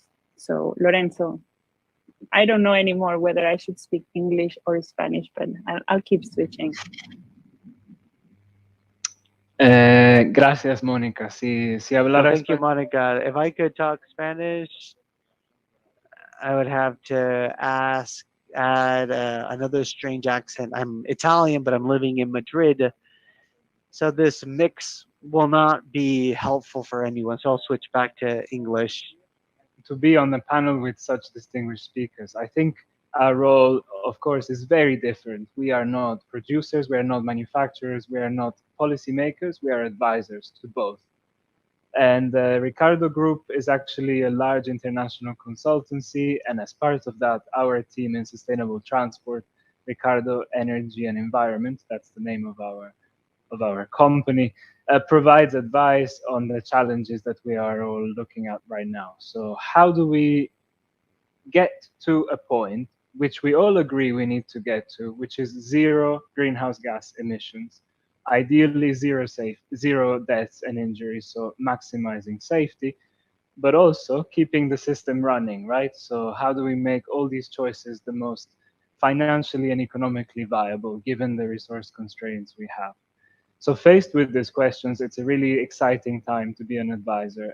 We have been advising European and UK government agencies for the past 50 years on all aspects of the environmental protection agenda, but it's only in the last 10 years that electrification, and in the last 2 years, hydrogen and other alternative fuels are coming to the forefront of these questions. For us, being technology neutral, we approach these questions from the point of view of what policies and what regulations should you prioritize as a public agency? What allocation of your budget should you put in different pots? Because we can invest in transport vehicles, but as Stella was saying, if the infrastructure is not there, we are not achieving a transition.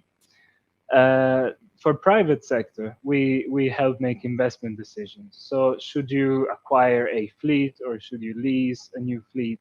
Should you run pilots, or should your conversion be disruptive, as the previous panel was describing, so that you reap economies of scale? We help decision makers make those decisions with their budgets, but also with their hearts, because this is an issue that touches on many behavioral, emotional aspects beyond the financial and environmental considerations. So I hope that throughout the panel today, we can pick on these opportunities to make a change, both technologically and in terms of lifestyles for future generations. And I hope we can have a productive exchange on how to take the international experiences that each of us brings and make them useful for Chile. I will just finish to say that the reason why I'm here today is we are advising together with Indata and Deuman, the Chilean government, on their first electromobility strategy.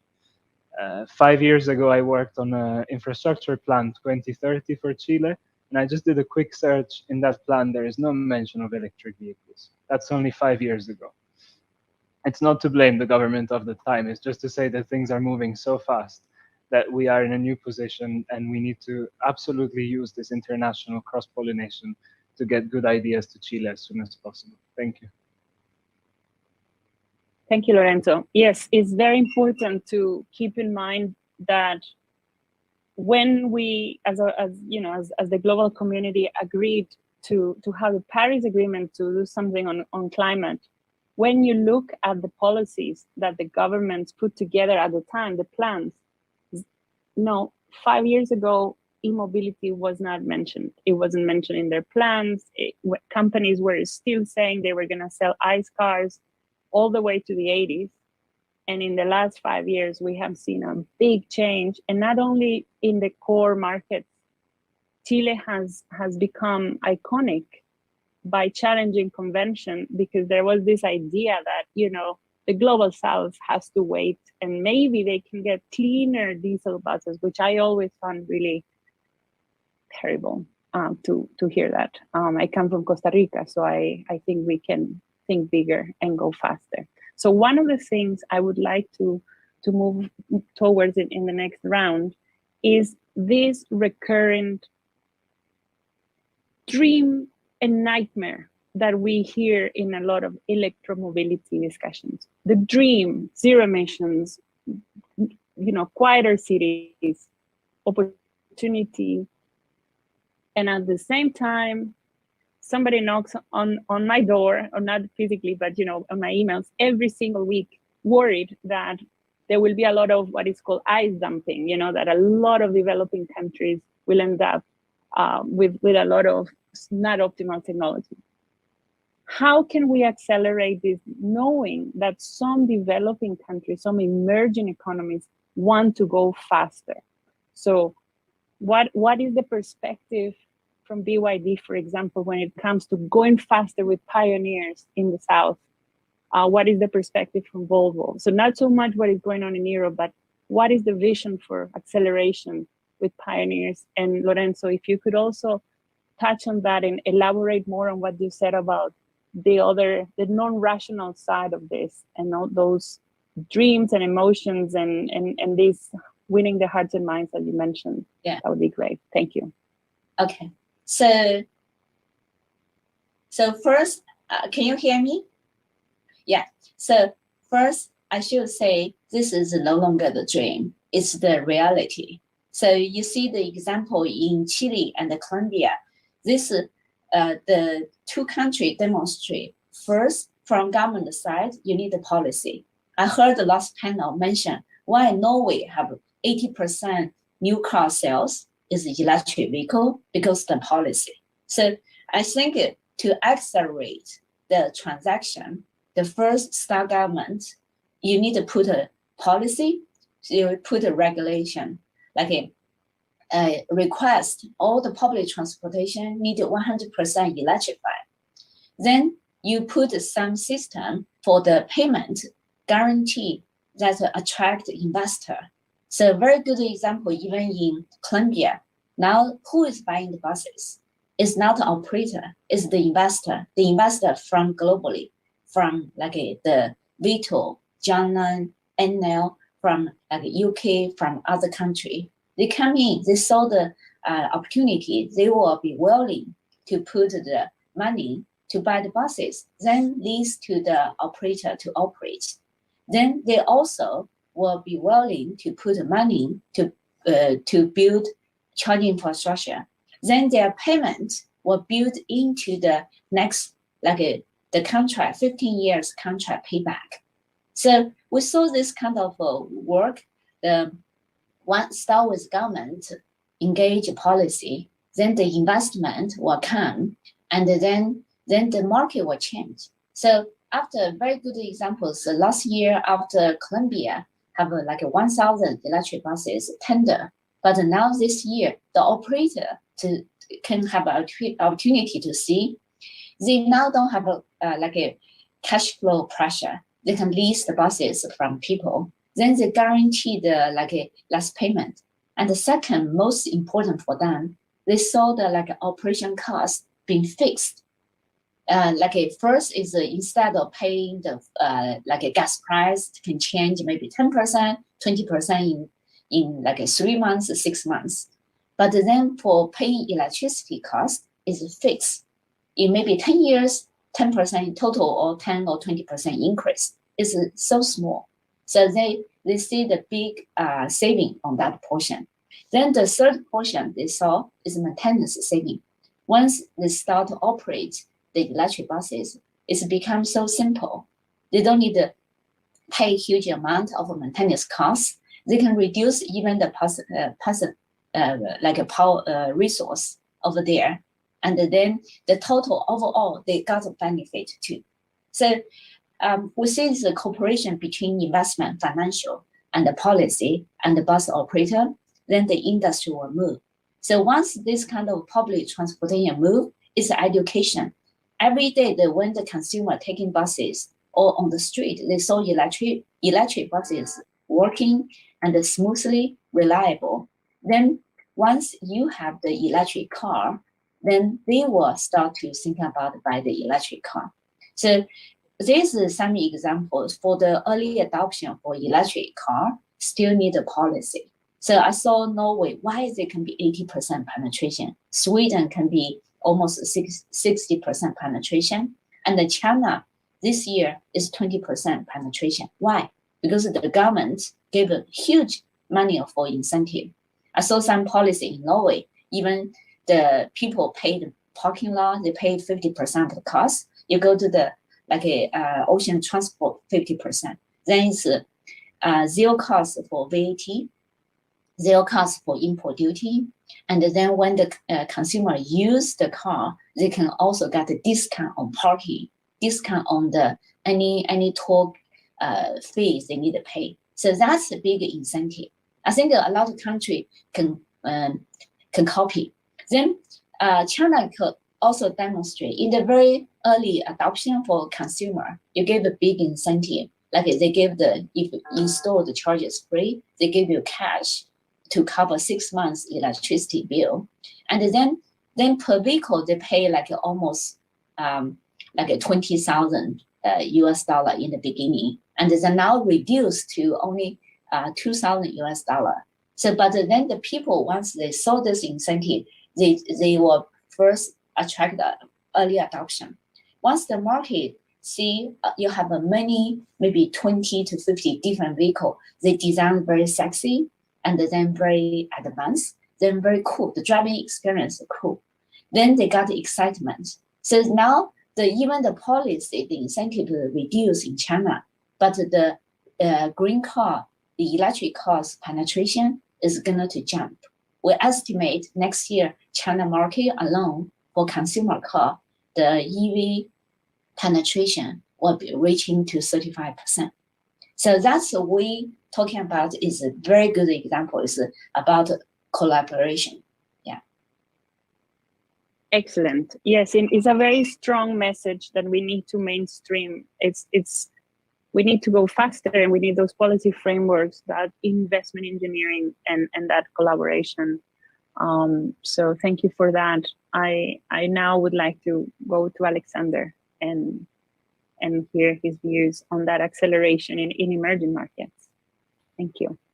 I think, we already touched mostly of the challenges we have, but I think one important thing is to have clear agenda and clear, let's say, visibility in front of us, because we have, especially in Latin America, we have challenges. We heard in the last panel, for example, challenges including in Norway or Sweden for charging distribution is an example. But if we have a clear ambition, how can we move forward? And we already define these ambition and objectives in front of us, even in the private sector or even in the public sector or with the public policies or anyway, it will be clear that we need to commit with these ambitions. And this is the vision, because we as a group, we have our own ambitions. For example, in 2030, we have an ambition to sell minimum or at least 35% of all heavy-duty vehicles full electric. Okay, so we need to commit with them, and we need to place these targets in front of us. But of course, in the other side, to move forward, we need support, because the product is one small piece of the whole environmental when we talk about these, let's say, zero vision or fossil-free ambitions in front of us. And in Latin America, in Chile, we have this good example. I think in this electromobility introduction, the subsecretary already mentioned that the way they conducted this introduction was extremely well planned. They have a clear ambition and let's say, on these emission reductions for the state of Chile, not for the government in place, but the state of Chile. They have these ambitions for the years forward, and they invited different stakeholders for the discussion, and we saw the shift changing very fast because it was exchanging this situation to different stakeholders, contributing with this analysis, contributing with different aspects and different views. And this was very important because the technology that we have today started a long time ago. Because when we see now, we are talking about electric or EV, electric vehicles, but in the 70s, we were trying to find a way, how can we reduce emissions per passengers, for example, talking about buses. One of a good example was the BRTs that were developed in the 70s, that we reduce from small buses to bi-arctic buses, the emissions per passengers. And this was a journey. And in Latin America, we need to learn, we need to look into these challenges that, including Europe, they are facing today. And it's very, let's say, complicated today because we are introducing a lot of electric vehicles in Europe, but we are not prepared enough, for example, for the charging infrastructure. Can you imagine in Latin America with the challenges that we are facing today, for example, some energy matrix in our countries? We are not totally prepared for a clean energy production in mostly of our countries. So if we not touch these items, and also the public policy is extremely important, as my colleague from BRD already mentioned, because we move it forward in Chile, we move it forward in Colombia, and we are moving forward in other countries because we had a strong public policy for that, on that specific perspective. And partnership is the new leadership. I can give you an example. We as a group in Europe, we need to move and wrap up a little bit to move to the next, so that we have enough. But let's round up the final idea, and then we move to Lorenzo. Yes, just to complete about these charging challenges that we have in Europe today. Volvo Group and another two big manufacturers, we signed a non-binding agreement to develop and install and operate the high-performance public charging network, because we have vehicles, but we not have infrastructure today to introduce even more. We are talking this in Europe. Can you imagine when we start to see this in the whole Latin America? So we need to learn with these challenges that we are facing in Europe to do it correctly here in Latin America. Monica, that's our thoughts. Sure. Well, I live in Europe, and I live in Amsterdam, and used to live in Norway. I would argue that one way of reframing the question is, given that we have to electrify, and given that the climate crisis requires acceleration, then the question is, what is the smartest thing we can do?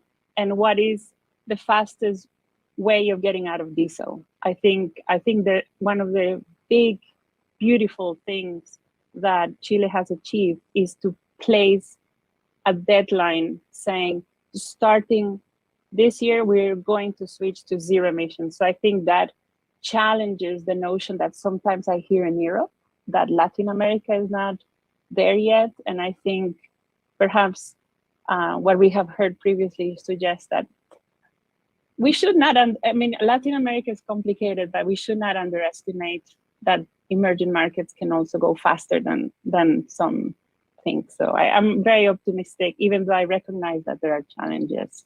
Thank you for highlighting that it's not going to be an easy ride, but we're going to have to go through this ride. Lorenzo, how would you complement this discussion, given all you know from your advisory role all these years? Thank you, Monica. Yeah, very interesting. I would argue that this is a revolution, and so it's going to blur the lines between old and new, between developed and developing countries. So from a system perspective, you switch to an electric bus from a diesel bus, or you switch to an electric car from a diesel or petrol car, you are reducing tailpipe emissions by 100%, of course, and you're reducing greenhouse gas emissions, and you're reducing particulate matter emissions. But you're also creating new emissions in the production of your batteries, of your vehicles, etc. So if I were a manufacturer today, I definitely want to hear what Stella and Alexander are saying, which is your scope 1, as they're called in climate talk, emissions are going down to 0. But your scope 2, so your energy generation, and your scope 3, so your supply chain emissions, are not going down to 0 simply by switching to electric. So what we need to do to say who is at the forefront of decarbonization and electrification is to look, as Alexander was saying, at the energy matrix.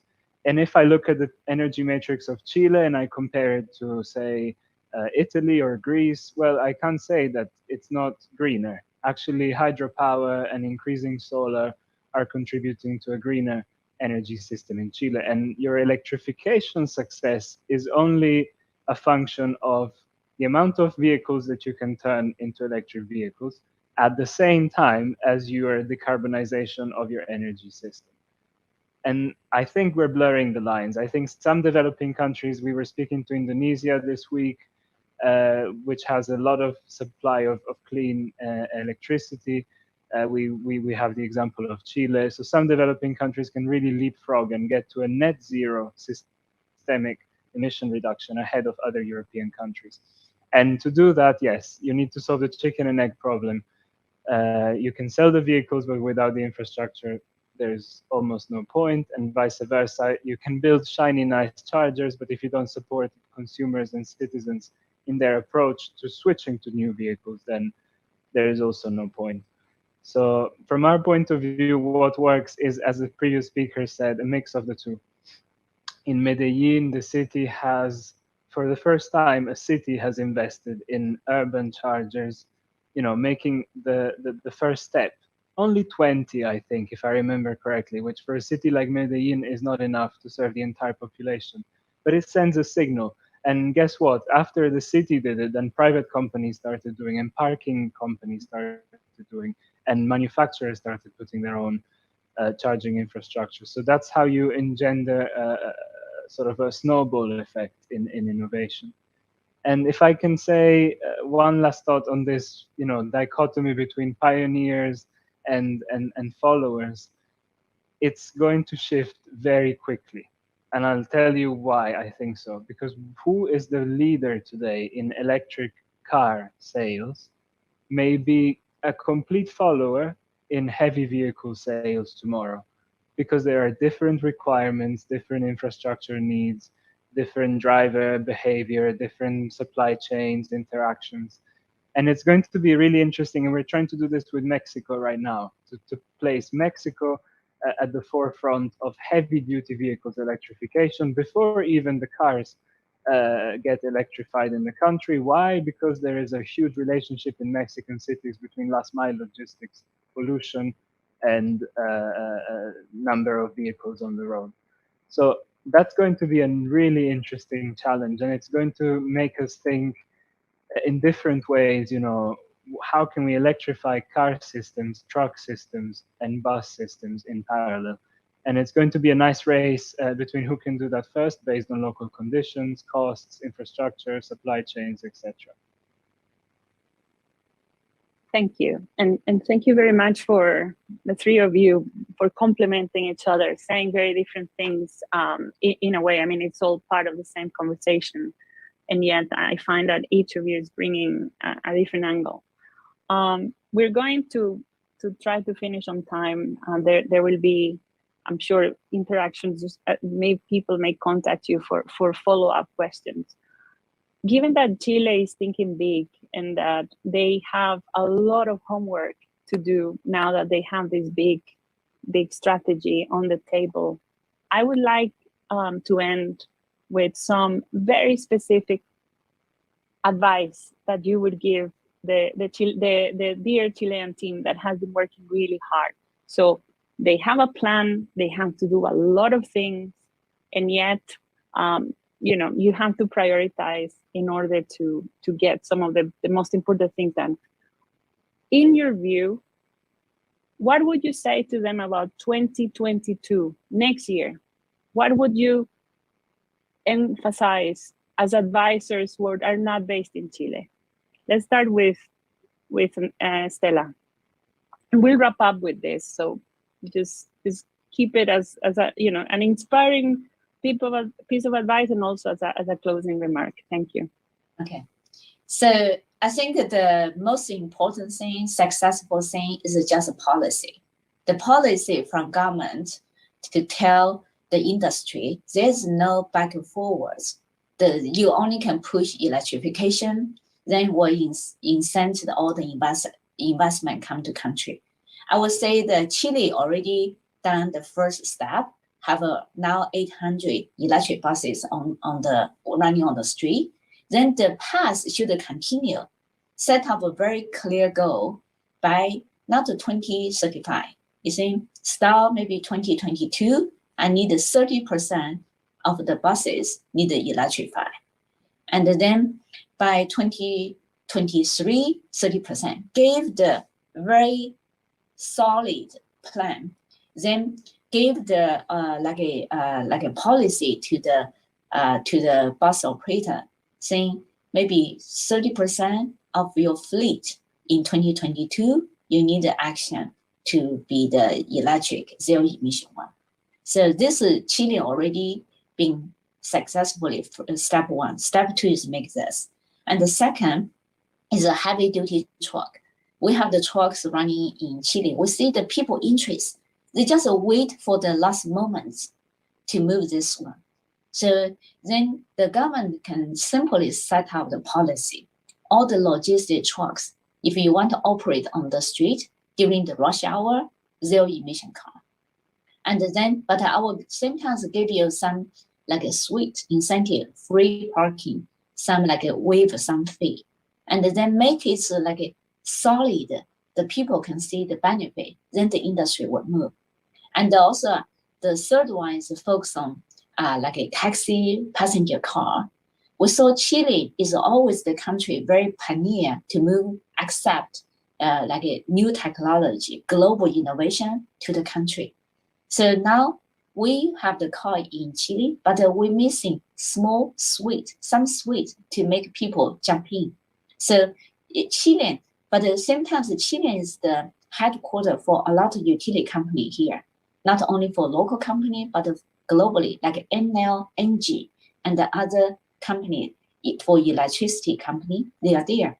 Just working collaboratively with them, find some incentive, give consumer saying, in next year, if you buy electric car, your electricity bill in the utility company gonna offer free installation for charger, and then 1 year's free electricity cost. That's what moved the market. So I'll say that 2022 is not a dream, it's the action plan. Like make it like a to-do list. Let's react. Thank you, Stella. Maybe BYD is gonna have to be called BYR. Build your reality, right? Exactly. So okay, thank you so much. And now we are going to move to Alexander. Alexander, given all that you have seen in the industry, given all the challenges that you mentioned, what would be your number one piece of advice to our friends and colleagues in Chile for the next year? I think the key message is keeping with the agenda. Straight to the point, because it's important to emphasize Chile for different countries, not only in Latin America. I think it's an example. They build a very, let's say, beautiful journey on this public, let's say, and public policy. I think the message, the key message, is keep the agenda, or through this fossil-free ambition that worldwide we have, and I think it's important to emphasize that. This is a key message, Monica. And of course, as we already mentioned, the industry is already prepared, of course, but to have this introduction, the environment also must be prepared. So keeping the agenda, in my view, we will go further and go forward with the challenges already, step by step, but considering all the challenges that we already mentioned, I'm very confident that we can keep moving forward in a very good way, because that's important. Great. It's great to hear you're confident about it. So that's an encouraging message for our colleagues and friends. And now, Lorenzo, now your chance to give some sharp piece of advice. I know that's what you do normally in reports. Now let's make it concise, and that would be the closing remark for this panel. Okay, thank you, Monica. Yes, not a 10,000 words report, just a few ideas. So open and close the conversation quickly, but first open it. Why do we want electric vehicles? Ask citizens and ask the industry, and see where there is an overlap. We're doing some surveys with manufacturers and at the same time with policymakers. And the assumptions are often wrong. People want to switch. They don't think the price is necessarily the main barrier. They're anxious about the technical safety of the new vehicles. They're not used to it. Imagine many electric vehicles are automatic and not manual, because of the configuration of the vehicles. And people who are not used to driving automatic have a fear about switching. So let's understand if there are many barriers beyond financial barriers and policy barriers, which Stella has already outlined perfectly. So I don't want to add anything on that. But let's look at the behavioral barriers from citizens and also industry. Why is there reluctance to invest? Is it because there is not enough charging infrastructure? Is it because the electricity regulatory system is not fit for purpose? So open up the conversation and then close it in 2022.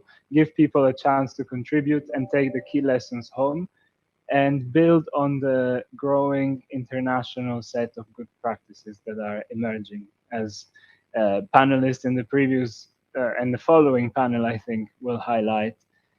So for me, these are three, if I can finish with those. So the first one would be spend your money wisely and bet on whether you need to incentivize the purchase of new vehicles, the infrastructure, a mix of both, or the electricity decarbonization, as we were talking about. So spend your money wisely. 2, create a prioritization framework. You can't electrify everything at the same time. So what's best for Chile? Is it long distance freight transport? Is it urban transport? Is it buses? So that will help you also prioritize your spending. So spend wisely, prioritize, and help new ideas and creativity. There is a chance to create jobs. We did a big study at the European level. Many jobs will be lost with the electricity transition, but many jobs will be gained. Actually, more than those that will be lost at the European level. And I suspect it's similar for Chile. So bet on winners, allow them to experiment. Aguas Andinas is an example of a Chilean company that went electric almost on its own. Talk to them, make them talk to their peers and tell them why it worked, and ride the wave with good pilots, even small-scale pilots, which can generate the snowball effect we were talking about. I think that's doable for 2022. I think so. We have no time to waste. So thank you very much, Estela, Alexander, and Lorenzo. Very wise comments. I hope we will see each other someday, somehow, in some electric mobility conference. And I hope that our colleagues from Chile are happy with the feedback. We have a great panel coming up. I hope that you will stay, those of you watching on YouTube. And before I go, just wanted to say very quickly that the climate conference is happening here in Scotland very soon. 10th of November is Transport Day. There's going to be a declaration on zero emission vehicles. So keep watching, and it's supposed to be very, very good. So that's number one. And number two, before I go, please visit the Drive Electric campaign. It's online, 70+ partners around the world. Very, very good news from 2 weeks ago. So I just wanted to leave you with good news and energized, because as we have heard from this panel, there is lots of homework to get done. Thank you and goodbye. Yeah, thank you. Gracias. Thank you. Muchas Bye. gracias, Estela, Bye. Alexander, Lorenzo, Mónica. Muchas gracias por acompañarnos hoy.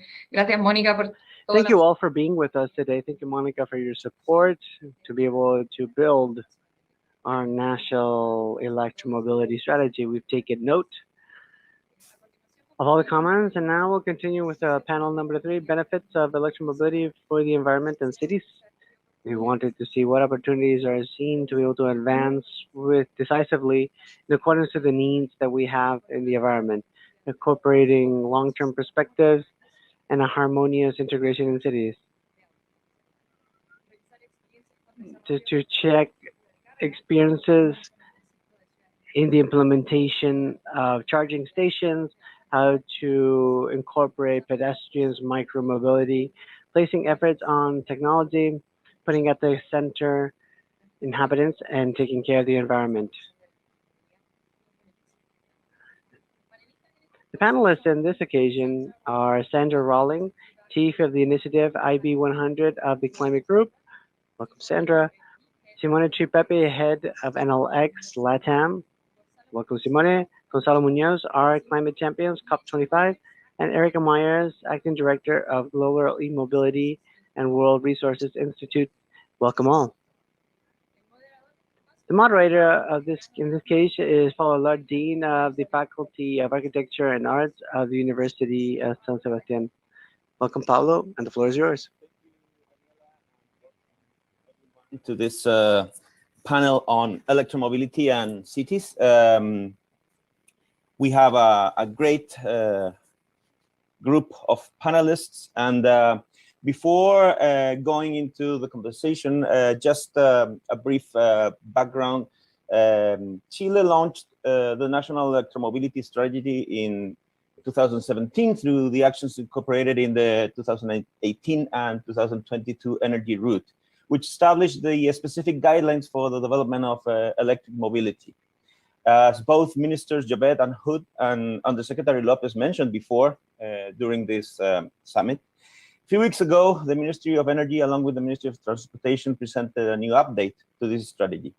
I had the honor of serving as part of the advisory board for this update of the strategy, along with Gonzalo Munoz, who's here, where commitments and deadlines were advanced. Some of those new deadlines are quite impressive for a country like Chile. By 2035, 100% of new vehicle sales will be zero emissions.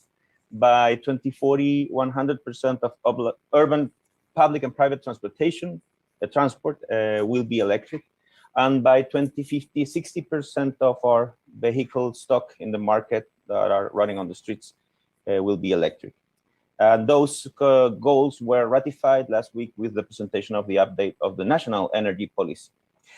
In this context, and to begin the conversation, I will ask each of our panelists to, in just 3 minutes, present themselves, mention a little bit about their background, and answer in general terms the question, what do you think from your background will be the main benefits and opportunities of electromobility in our cities? We'll start with Sandra Rawling. Sandra, thank you very much for joining us. Great. Thanks so much, Pablo, and hello, everyone. Very excited to be here. My name is Sandra Rawling. I'm head of transport at the Climate Group. We are an international NGO that works to accelerate climate action, and we do that by bringing together networks of leaders amongst companies and amongst governments that together have the power to move some of the key systems that are important for the zero emission transition. So that's things like renewables, built environment, industry, and of course, transport, which is my remit. And the initiative that was already referenced, EV100, is one of our flagship projects that brings together over 100 international companies at this stage that are committed to going electric in their own fleets by 2030. And the idea behind that is, we know the transition needs to happen. We've already talked a lot about the urgency and also about the opportunity. And it's fantastic to see leadership like from Chile for setting deadlines for when the transition is going to happen, when internal combustion engine vehicles are going to end. But then as you're building the market, of course, the question is also where are the first movers, who is going to start? And we believe that fleets have a particular opportunity to do that. We've actually earlier this year published a study together with Systemic that looked at the role of fleets in the world. And basically, it's about a quarter of vehicles on the roads are part of fleets, either corporate fleets or government fleets. But because those vehicles are used much more intensively, they also make up about 2/3 of the overall emissions. And then the opportunity is that you have companies or possibly public entities as well that are considering the opportunities for those fleets. And if they make decisions, of course, thousands or even more vehicles are moved at the same time. Those vehicles are in the public space, they're being seen, they're being used by various people, so you have an amplification effect, and there's also a very important demand signal to the market. And in the study, we've actually calculated that if only the buses and the light-duty vehicles in fleets in some of the key markets around the world moved at an accelerated pace and went electric by 2030, then you would cumulatively save emissions that are equivalent to the national carbon emissions of India, which is the 3rd largest emitter in the world. So obviously that's quite a big opportunity immediately. And then there's also the secondary effects where, you know, companies usually use vehicles for 2 or 3 years, then they move into the second-hand market. So if the fleets move first, you would increase the second-hand market by about 40% by 2030 as well. So you also get into a space where it's much easier for the everyday citizen to afford an electric vehicle, where we get into really affordability and accessibility for all. And you also, you know, drive prices down through economy of scale, etc. So this EV100 initiative is about bringing companies together that saying, this is what we want to do. We're going to be the leaders. We're going to drive the transition. Together, it's over 5 million vehicles that those companies are going to transition already. Companies from all around the world, big brand names, different sectors as well. So anything from Siemens, AstraZeneca to Flipkart, for example, which is one of the largest e-commerce companies in India, to Lyft, a big ride-sharing company. We do have some Latin American members already as well. For example, Unidas, which is a Brazilian leasing company that's recently joined us. We would love to have many more. So my first message for today is anyone who's joining, please come and join us. And to just give a 1 minute, one sentence answer to your question, Pablo, about the cities. I think what those companies are finding, cities are the place where in some ways I think the challenges of the pressures around transport, air pollution, congestion, etc., but also the opportunities for making electromobility work, the economies of scale, the relatively short distances, the ability to put in some charging stations that can be used by lots of different entities at the same time are coming together in the ideal way. So I think across the stakeholders that we're working with, we're often finding that cities can be a hub where a lot of those development starts and where lots of stakeholders can come together, because of course, ultimately it's also about partnership and moving a system and not just individuals making a big transition happen on their own. Thank you. Excellent, Sandra, and you're absolutely right, and I'm glad that we started with your introduction, because we usually tend to think that electromobility is related only to transportation of people, moving people, and transportation also encompasses transportation of goods and services, and this collaboration between several institutions and companies and that are not necessarily related to moving people rather than goods and services, it's key particularly to understand it as alliances and opportunities for an improvement of our cities and the way they work. So thank you very much. Now I'd like to have Simon Tripetti introducing himself, what NLX is doing about it, and what's your feeling about the opportunities of electromobility in cities. Simone. Welcome. Hi, Pablo. Hi, everybody. First of all, thank you for inviting me to this panel and having the opportunity to tell you something. I'm actually responsible, as you said, for NLX in Latin America. NLX is the branch in Site Enel Group, which possibly is one of the largest energy group all over the world, already set on a firm path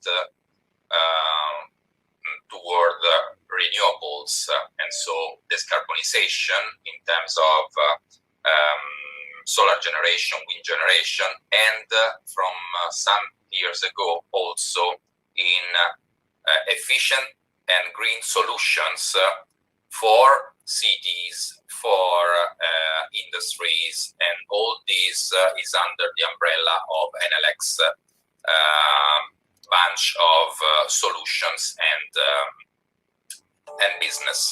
So I am actually responsible for this kind of stuffs at Latin America level. We are in 5 countries set, like Chile, Colombia, Peru, Argentina, and Brazil, and also other countries with a lot of really interesting projects that are becoming bigger and bigger, also thanks to electric mobility indeed, and in particular the change of public transport to electric public transport. So going to your question, I mean, Paolo, I will try to change the paradigm in what could do electric mobility for the cities and what the cities might do for electric mobility. Why I say this? Because it's important that we are talking about electric mobility in the cities. Cities are deaf. Electric mobility is still green in Latin America. And cities are the perfect window to show what electric mobility might do for all the citizens, and to create public opinion, to rise up attention and needs of citizens, and so to prepare the ground field for the massification of electric transport. So this is what a city might do for electric mobility. Also, it's a really interesting laboratory because whatever you do has a big result and might give you a better chance to do analysis. What electric mobility do for cities? Well, definitely improve the wellness of citizens in different ways. First, it's easier electric mobility than fossil combustible engine mobility. I mean, the standard one. It's easier because you might, as a citizen, you might charge in your houses or in the parking of your building. It's easier because actually we know that by being an electric driver myself, I can assure that it's easier also in driving an electric car rather than a standard one, and I drove a standard one for a while. It's easier also in the way we can include transportation being electric, and I'm referring to public transportation inside the city. While we are used to have these buses, standard one, they need to have parking out of the city because they are dirty, they are noisy, while actually in having electric vehicles that are cleaner and also less noisy, you can cut the distance between parking and service. And so there is a lot of opportunities in terms of logistics. Then what else might electric mobility do for the city? Well, offer a different way of thinking at transport. So far, transport is the need and the solution to move from a point A to a point B, different pattern, but definitely that was the need and the solution. Well, if you switch to electric, you know that in doing it and in including also the moment in which the vehicles are there stopped and charging, you might include a lot of different things, like, for instance, dedicate these vehicles, which are, so far it's clear, batteries with wheels, to the management of the network. And today we are in a huge need of regulation to do it, because the technology, it exists and it is already up and running in other countries in which the regulation already covered the gap. So if we are, together with ministries, government, able to activate this, we are completely switching the paradigm of transportation. There is the need to move from point A to point B, but we can also participate directly in the management of the city. So, I mean, this is a really interesting perspective that we need to focus on to give more value to electric mobility. Thank you, Simone, and I completely agree that the benefits of electromobility go beyond just mobility, and they also create a certain symbiosis or symbiotic relations with other urban services, like the network, the electricity distribution, as they all are batteries that can bring resilience to the network and so on. So we will elaborate that a bit later during the conversation. Now I would like to switch to Gonzalo Munoz, our COP champion, to introduce himself, and then tell us a little bit about how do you feel electromobility will create benefits for our cities.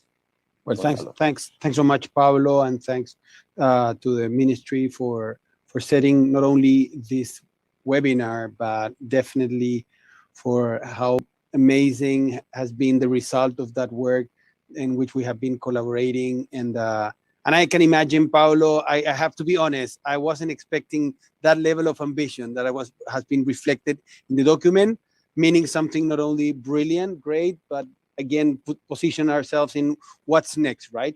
Let me refer to some topics that might be absolutely basic for all of you probably, but I think it's important to understand the whole picture, at least from where I'm standing as one of the two high-level champions. So first, the value of the electrification, right? It's absolutely key to breaking our dependence on fossil fuels. That's the first thing that is important to understand, that is not just a nice to have. It's absolutely critical that we electrify as much as we can, but of course we need that electricity to be clean and affordable, right? That's another topic in which we're not going to position now, but those are really relevant elements to understand as basic ones. Then when it comes to transport, we are always referring to the avoid, shift, improved, the three areas of what we need to do. In this webinar is showing us the enormous opportunities in shifting and improving. So as we need to accelerate a shift towards public and active transport, as well as decarbonized road vehicles, as many of the people in the panel and the previous panel have referred to. We know that one of the most relevant impacts of electrification is electromobility. We've heard from all of the panelists, and we all know, even the International Energy Agency is predicting that electric vehicles will have a market share of approximately 30% by 2030. I do expect much more than that, but okay, it's a good base. But then the important thing is that electromobility is much more than just the cars. Electromobility need to be also including electric vehicles, electric motorbikes, so two-wheelers, three-wheelers, of course, buses, trucks, the whole system. We need to understand this as a challenge. that is related to the whole of the system. So when it comes to our role as high-level champions with Nigel and the broader team, we're working on providing all the conditions for projects and programs like the one, of course, Sandra is working on, and knowing that, I mean, Nigel has been related to that program for forever probably, but then Monica as well, what she's doing in terms of drive electric and moving that forward, but also position that at a multimodal system that can provide the conditions for cities to progress, and then also for value chains to progress. Okay, so it's not only about the vehicle itself, it's the vehicle on where is it coming from, the whole value chain of the vehicle, which type of energy is providing to the vehicle, and which type of community, which type of society is it serving due to the type of urbanism that is providing the condition for that vehicle to be the smartest one. So on one side, of course, we need to shift towards 100% electric vehicle commitments. We've seen how countries are committing to the complete phase out of internal combustion engine vehicles. We've seen also how several car makers have pledged in really recent months to halt or drastically reduce production or of cars with internal combustion engines between 2030 and 2035. The latest being Audi, a subsidiary of German Volkswagen, which pledged on Tuesday to launch only all electric vehicles from 2026 on, to stop making cars with internal combustion engine by 2033. So we're seeing, and of course, again, related to what Sandra was referring to, we've seen the demand changing. Probably all of us were really surprised on what Hertz did even this week on putting that order of 100,000 Teslas as a first step of a very ambitious plan to electrify its rental car fleet. But then let me refer to what's the difference from my very responsible and respectful mindset from Tesla to Volvo. Volvo is part of Race to Zero, Tesla is not yet, right? And the difference is really important, because when Volvo is saying, I'm part of Race to Zero, I'm committing not only for my vehicles to be electric and to be zero emissions when used, I'm committing to my vehicles to be manufactured in a value chain that is all set on a net zero trajectory towards 2050. What does it mean? That message to the copper mining companies in Chile or the iron ore and the steel manufacturers around the world sends the right message and is setting the conditions for actually steel manufacturers producing or evolving their system towards one that will produce green steel. And that green steel, you know what, is already being sold. That green steel has already been purchased on future by companies that require it for their own commitment. So setting the conditions for the value chain is absolutely critical. That's where Race to Zero stands, and we think that it's critical that we also push for all of these companies to have a vision on how they stand in a value chain that is also committed. But the other thing is important, as I said, is the cities. We're launching on Transport Day in Glasgow in a few days on the 10th. The zero emissions mobility for cities for Latin America and the Caribbean, expecting to have many cities committing to have all of the transport system to be zero emissions no longer than 2035. And we expect that program then to be replicated in Africa next year towards COP27, because we understand that it's also really important for this agenda not to be one that is mostly focused on the global north, but one that can land very properly in the global south. For that to happen, we need public transport and we need retrofit. Thank you very much, Gonzalo, and I completely agree that we not only have to focus on cars, trucks, or the multimodality, but also look at the long-term value change that emerges from these commitments and these goals. Just to wrap up our first round of introductions, I would like to ask Erica, what about the WRI Ross Center for Sustainable Cities? What are you guys doing, and how do you feel about the contributions of electromobility to cities? Welcome, Erica. Thank you for having me. I'm very pleased to be here. And I agree with Gonzalo's comments about avoid, shift, improve. When we think about transportation decarbonization, it will encompass many strategies. One of the things that we are finding is a pain point in this transition is the ill-defined roles of cities and the public and the private sector. So how do cities contribute to and accelerate to this shift in hand with the private sector?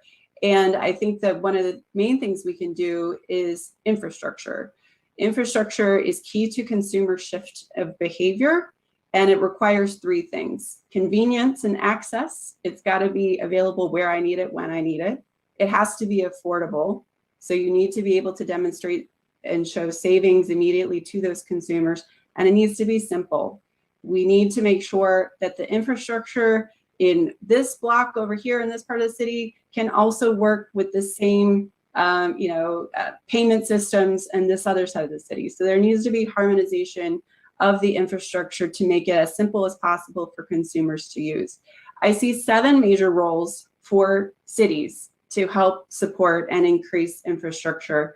The first is defining a roadmap. So where are we going? How are stakeholders going to be involved? A stakeholder mapping process is going to be really critical for cities to define.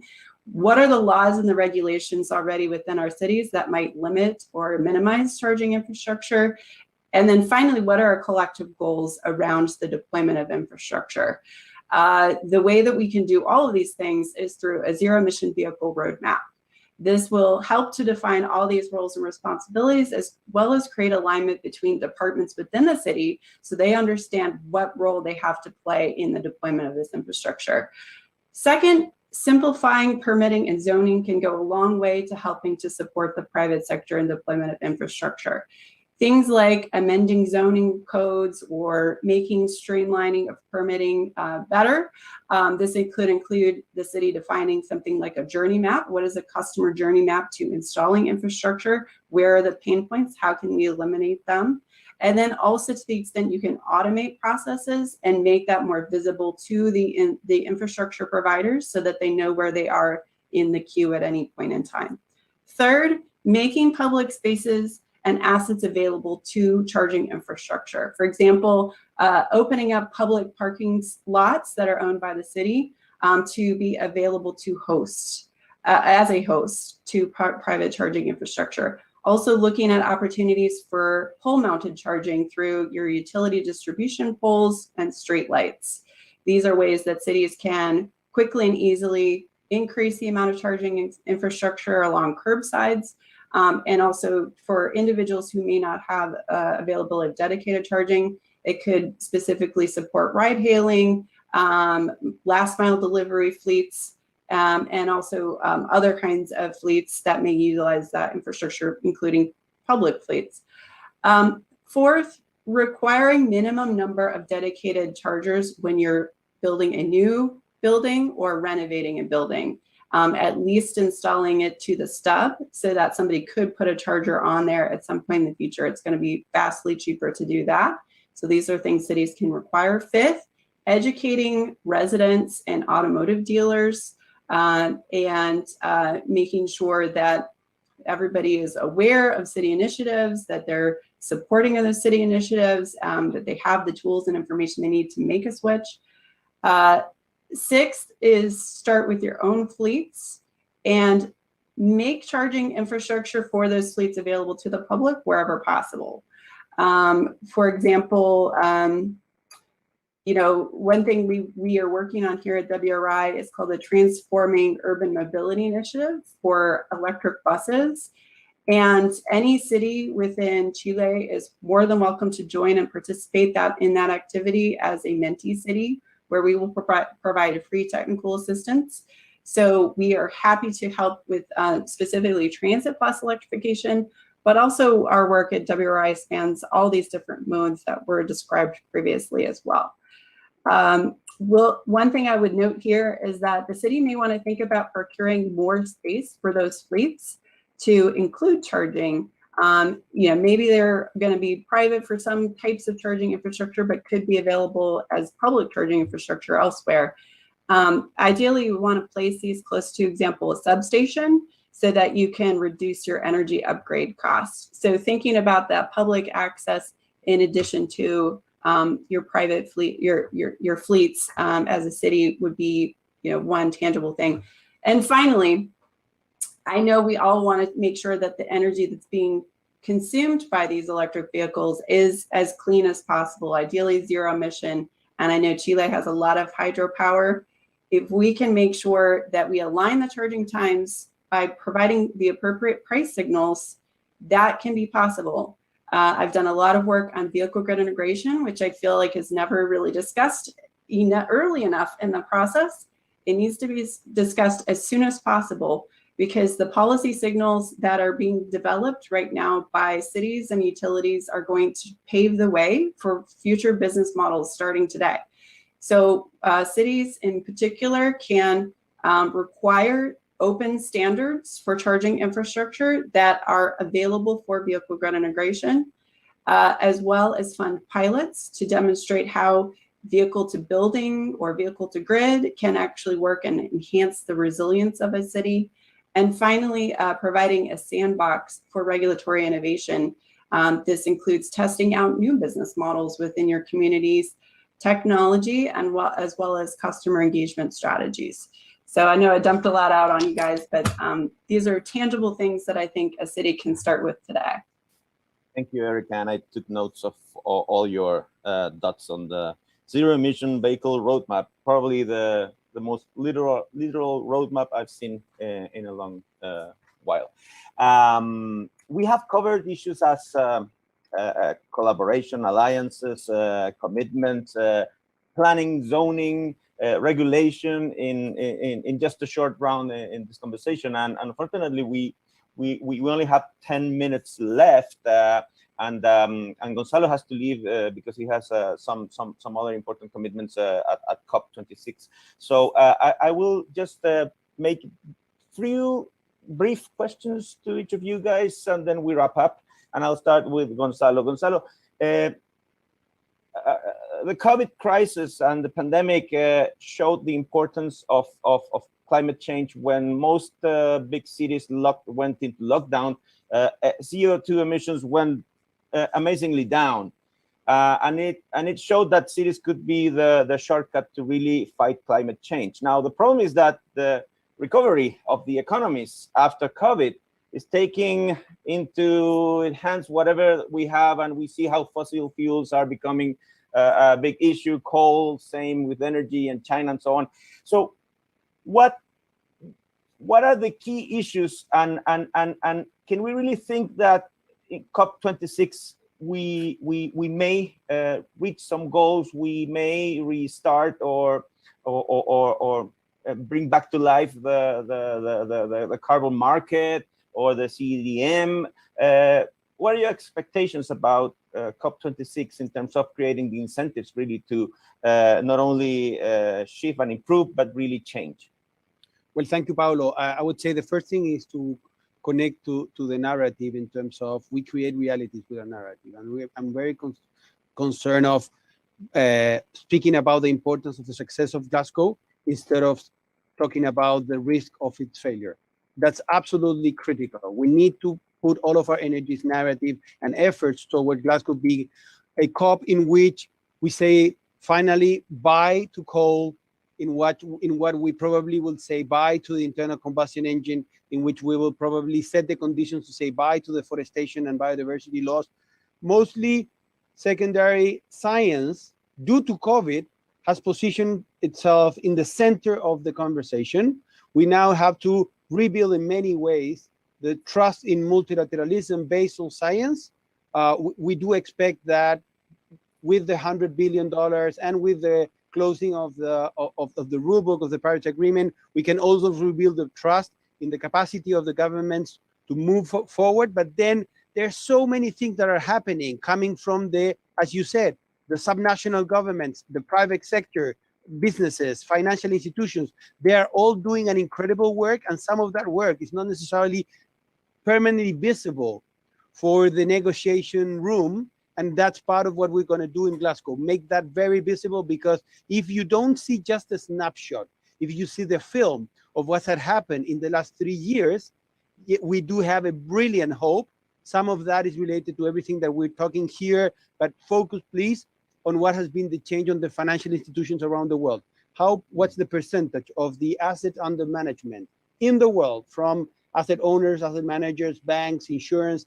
How much of that money was connected to this agenda, was committed to a trajectory towards the 1.5 degrees, and how much of that is now connected? That is astonishing. And that's a sense of hope, because we know that that will also allow all of us to move all of the other sectors towards a net zero world, but also should help us to build resilience and position the solidarity aspect in the center of the agenda. Thank you very much, Gonzalo. And those are the optimistic words we really want to hear. And you're absolutely right. If the financial sector is moving ahead, that will really create a drive for all other players and actors to join. Sandra, you mentioned that in this collaboration, the transition of fleets and different companies into electric mobility will be a great contribution to cities. But some critics of electromobility show an image of a traffic jam, and they say internal combustion cars, and a traffic jam, and they say electric cars.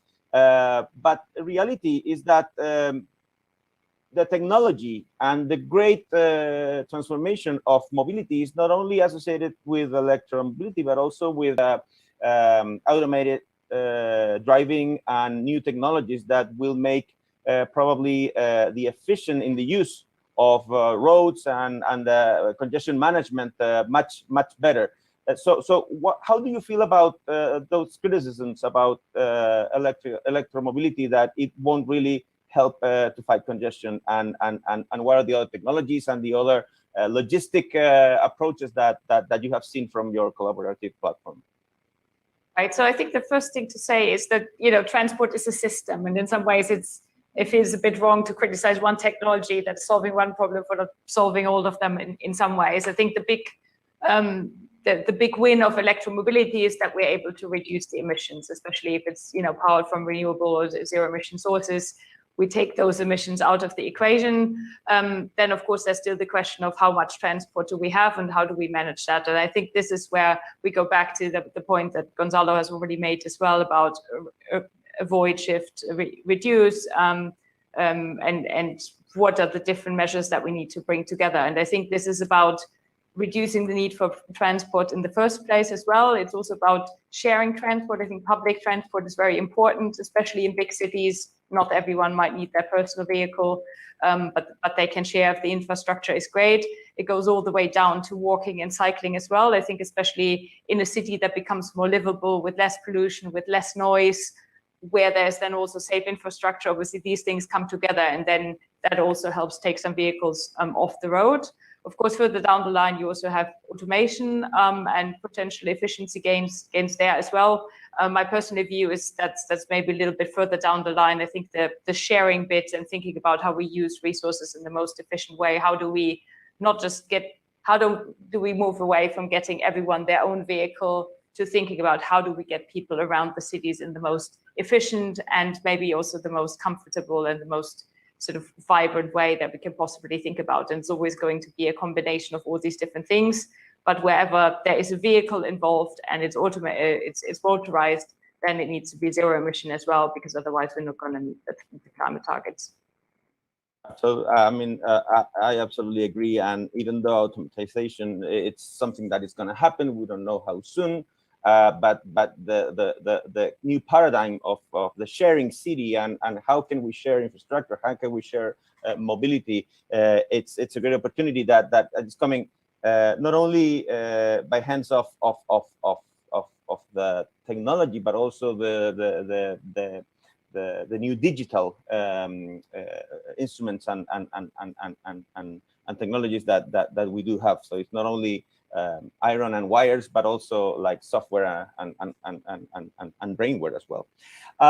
Simon, you mentioned in your presentation, in the introduction, some kind of frustration regarding that sometimes regulation it's one of the bottlenecks to really unleash the power of electromobility and the benefits. I remember that here in Chile a few years ago, we were trying to implement the net metering pilot, and there was a lot of political discussion and struggle, and it failed into implementation. And net metering, it's smart meters.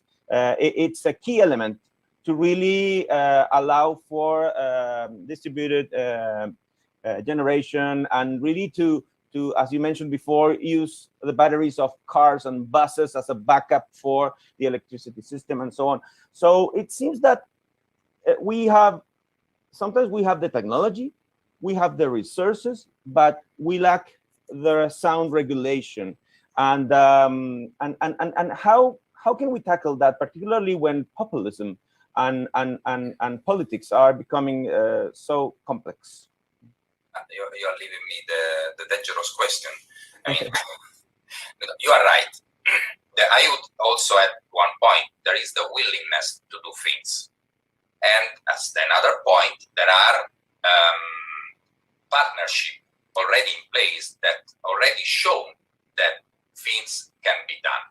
So what I would expect, being an industrial guy, being the representative of an energy group, utility, and engaged already with electric mobility, I would invite the government to be brave and to dare to be in it really. What I mean, if you want to go ahead with electric mobility, you have to be brave somehow. You have to be a pioneer there, and we need them to do it.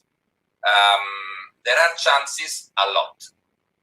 Actually, what has been done so far really good in Chile is because we built a partnership of industrial and public sector.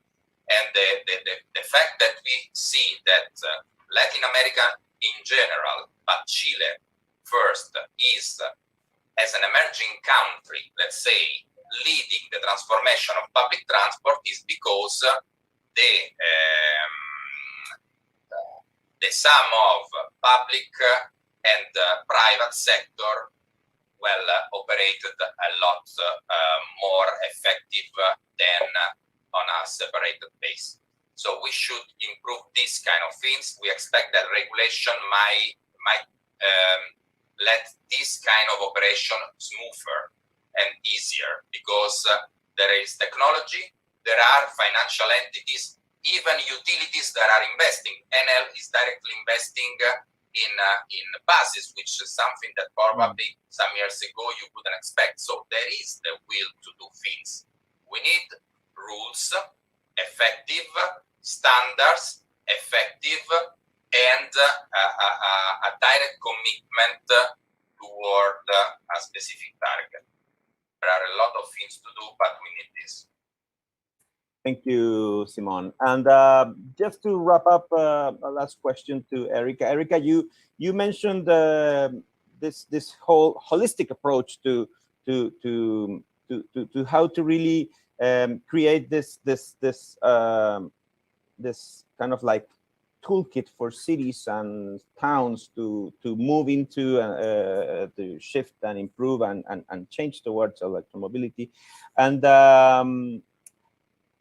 Sandra mentioned something that I think it's quite interesting, that relates also to electromobility, and we talked before, and this idea of the shared economy, where particularly infrastructure, that is one of the key issues you mentioned. It's a big thing. For instance, cities like Seoul in Korea have this shared city initiative where some municipal buildings, if there's a meeting room or if there's an auditorium and it's vacant, any citizen can register and use it for personal issues.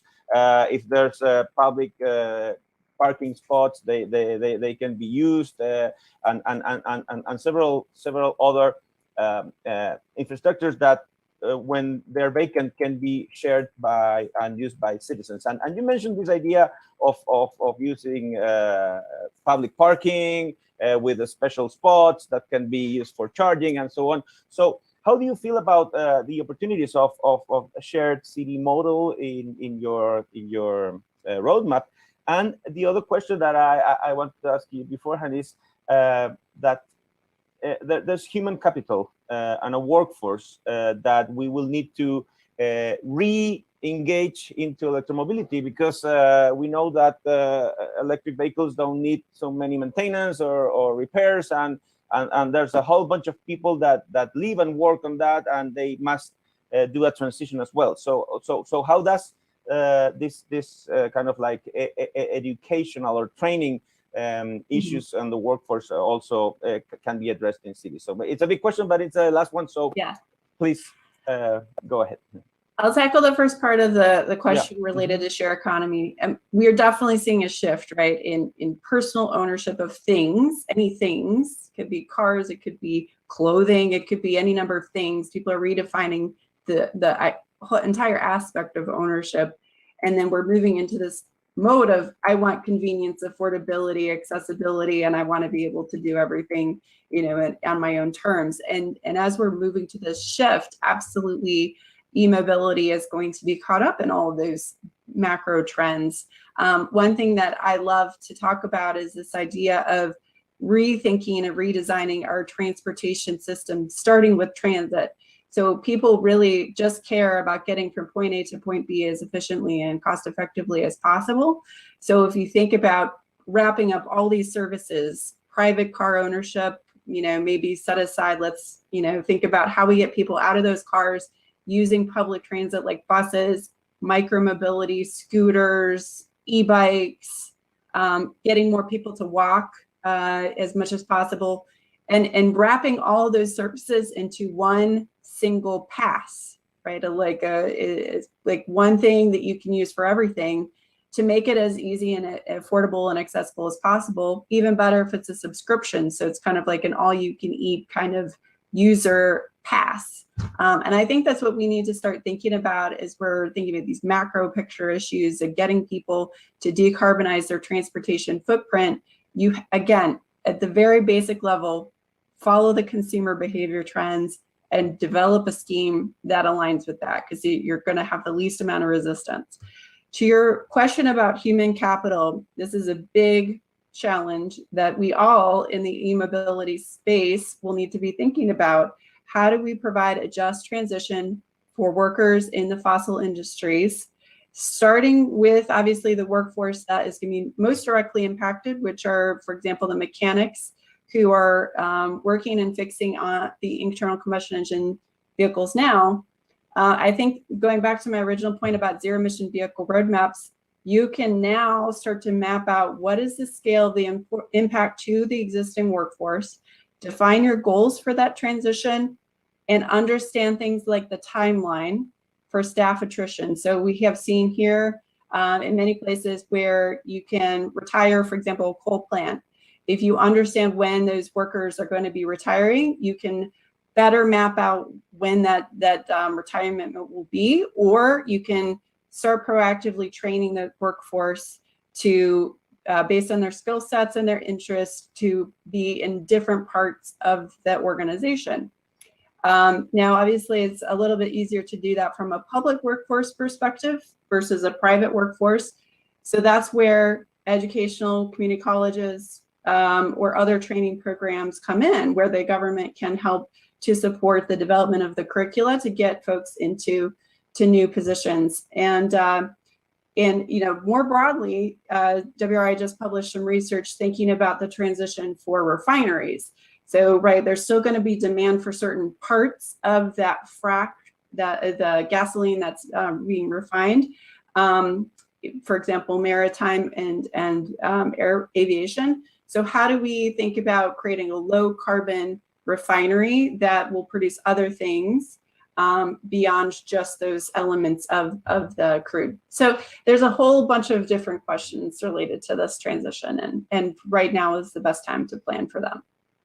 Thank you very much, Erica. And as the clock is ticking and we are approaching the goals and the dates we have set up for this transition to electromobility, unfortunately, I will have to leave the room for the new panel, for the next panel. And before that, just thank you all, our panel members. We went from software to hardware to brainware and soulware. So I'm very glad that we have covered most of the issues that are part of our cities and our urban settings. So I'll be closing by thanking again Sandra Rowling, head of the EV 100 initiative, Gonzalo Munoz, high-level climate action champion of COP25, Simone Tripetti, executive director of NLX South America, and Erika Myers, acting director of Global Mobility for the World Resources Institute. We had a great conversation. I look forward to see you again soon. Take good care. And now I'll bring it back to Daniela so she can continue with the next panel. Thank you very much. Have a great day. Muchas gracias a Sandra, Simone. Thank you, Sandra, Simone, Gonzalo, Erica, and Paulo, especially for your support in our national electromobility strategy. Now, we conclude our day with the last panel on a very special topic on our country, electromobility and mining as a driver for development. In the process of decarbonization in the mining sector, can traction the massification of electromobility? It can be on the vanguard to reduce its dependence on diesel, reconverting its fleets and machinery. This process should have the conditions so that companies, startups can participate in the value chain of the kayaks of the future. In batteries or other technologies, this will create an industry that will create innovations locally. We'd like to hear experiences from the mining industry to massify electromobility, to foment new job opportunities, and that add value. Welcome panelists of this last panel. Mikko Bileches, main scientist at the Center for Research of Finland. Mark Fritz, Chief Market Development in Anglo-American.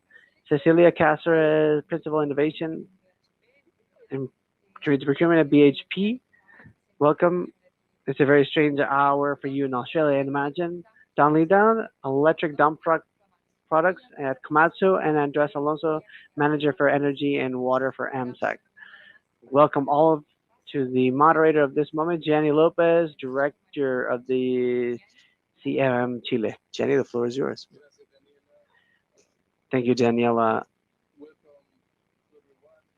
We have a high-level expert for our conversation coming from mining sector, from technology companies, and from advanced research centers. And we hope that the framework of the National Strategy for Electric Mobility can give an orientation for a very, very interesting discussion. I want to introduce I want to start to introduce in the discussion with a few words about the national strategy and his relation with mining. Global decarbonization is an opportunity for the economical development of Chile. Due to our role as a key supplier of resources for new technologies, copper, lithium, and green hydrogen are key for renewable energies, energy efficiency, and clean transport, as we are discussing this morning. Due to the global decarbonization, our exportation of copper can grow from $40 billion corresponding to the year 2020 to 50 billion during this decade. Yeah, in the case of lithium, our exportation can grow from $1 billion up to more than $4 billion in the same period of time. But we need to reduce greenhouse gases emission from mining. Actually, diesel corresponds approximately to 40% of energy consumed by the national copper mining sector, where heavy dump trucks represent roughly 70% of that consumption. Those machineries correspond to more than the 5% of the national greenhouse gases emission by themselves. It's a huge sector in terms of emission. Mining companies have targeted to reduce 50% of the emission at the year 2030, but carbon neutrality, possible at the year 2040, needs the end of the diesel consumption. To export green copper, Chile needs a decarbonization of the dump truck fleet, and this process must start as soon as possible. The country already has a very large fleet of those trucks composed of 2,200 trucks that represent more than the 7% of the global fleet. Chile is a really important market in terms of this very heavy mining machinery that is different in comparison with the all participation in light duty vehicle market at global level that is very small. The decarbonization of this very large fleet requires investment for more than $20 billion in battery electric and hydrogen fuel cell trucks, including also charging and refueling infrastructure. The need for exportation of green copper can position Chile as the leader in the adoption of those new technologies. The national strategy for electric mobility gives a framework for this process, defining the year 2035 as the date for phase out of internal combustion engine non-road machinery over 560 kilowatt, including mining dump trucks.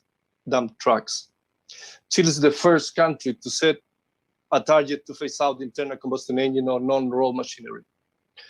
In this panel, we will talk about how this target can speed up the deployment of battery electric and hydrogen fuel cell technology, and the most important, as Daniela mentioned at the beginning, how this target can create opportunities for national companies that can participate in the value chain of the future mining truck. This is broad vision for the conversation that we will have, and I want to now switch to our panelists for first intervention with reaction from your side to the national strategy of electric mobility, especially in terms of the target for phase out of internal combustion engine non-road machinery. But also you can take this first 3 minutes to explain what are you thinking in general in your institution about the process of the decarbonization of heavy machinery. Please, Cecilia, I want to give you the floor. Cecilia is the Principal Innovation and Community Procurement at BHP.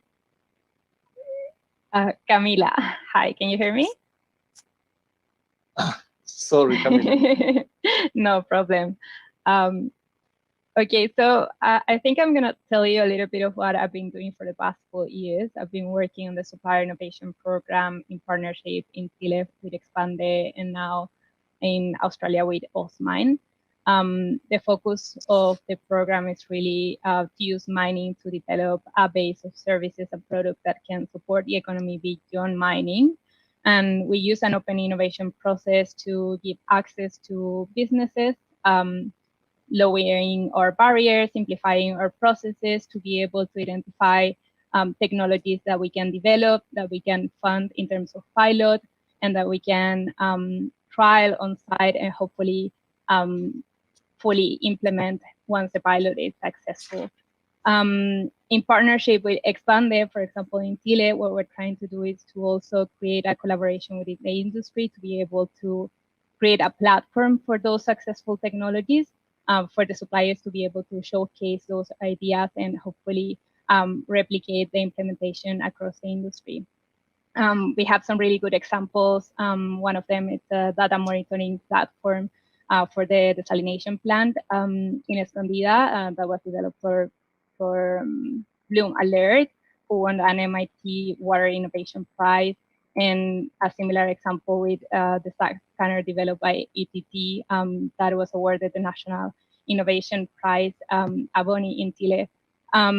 I would like to think that the evolution of this is really an industry approach, and a really good example, that's something I've been working on lately, is the Tarton innovation process. I'm not sure if you've heard about it, but really the idea is to identify and develop and accelerate a solution for charging infrastructure for the electric trucks. And we not only approach the market looking for vendors to be able to develop these solutions, but also looking for other mining companies that were also focusing on developing this type of technology. In terms of results, we had an open, a global participation, 88 submissions from 21 different countries, and very important to mention that we have 21 mining companies working on the same concept, so joining us in our mission. And really interesting to see, because what we're trying to do is really to create an interoperable solution, and at the same time accelerate the development. And I think to be able to decarbonize, we really need to create and work in collaboration to be able to accelerate the development of technology. Thank you, Camila. Thank you, Camila. Open innovation is maybe one of the key way to proceed when you need this very advanced deployment for new technologies. And it's interesting to see, and I will take this topic in the next questions, how is the participation of local startups, companies on that is interested too. I want to introduce now Mikko Pilate, Principal Scientist of Technology Research Center of Finland, VTT. Please, Mikko. Yes, thank you, Gianni. And hello, everyone from Helsinki. It's great to be in the conference and joining this panel. Thank you for the invitation, and I'll be glad to bring a little bit of let's say, both European and Finnish perspective to these topics. And as such, VTT, as a national research center, we have been closely collaborating in various levels of domestic, European, and also international activities. I could maybe start with the European context. It's really massive investment in research, R&D, and also the deployments and innovation, promoting green shift in mobility, transport, and also the industrial sector, which is really the topic, a relevant domain within the mining. And the shift we need is the green shift for zero emission, clean energies for various industrial processes, mobility and transport.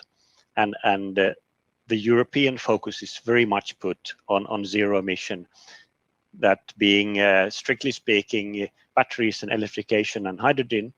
But as we look specifically more in detail into the mobile machinery, non-road and off-road applications, I think we see a timeline that makes us realize that we also will need a shift. We will need time for this transition.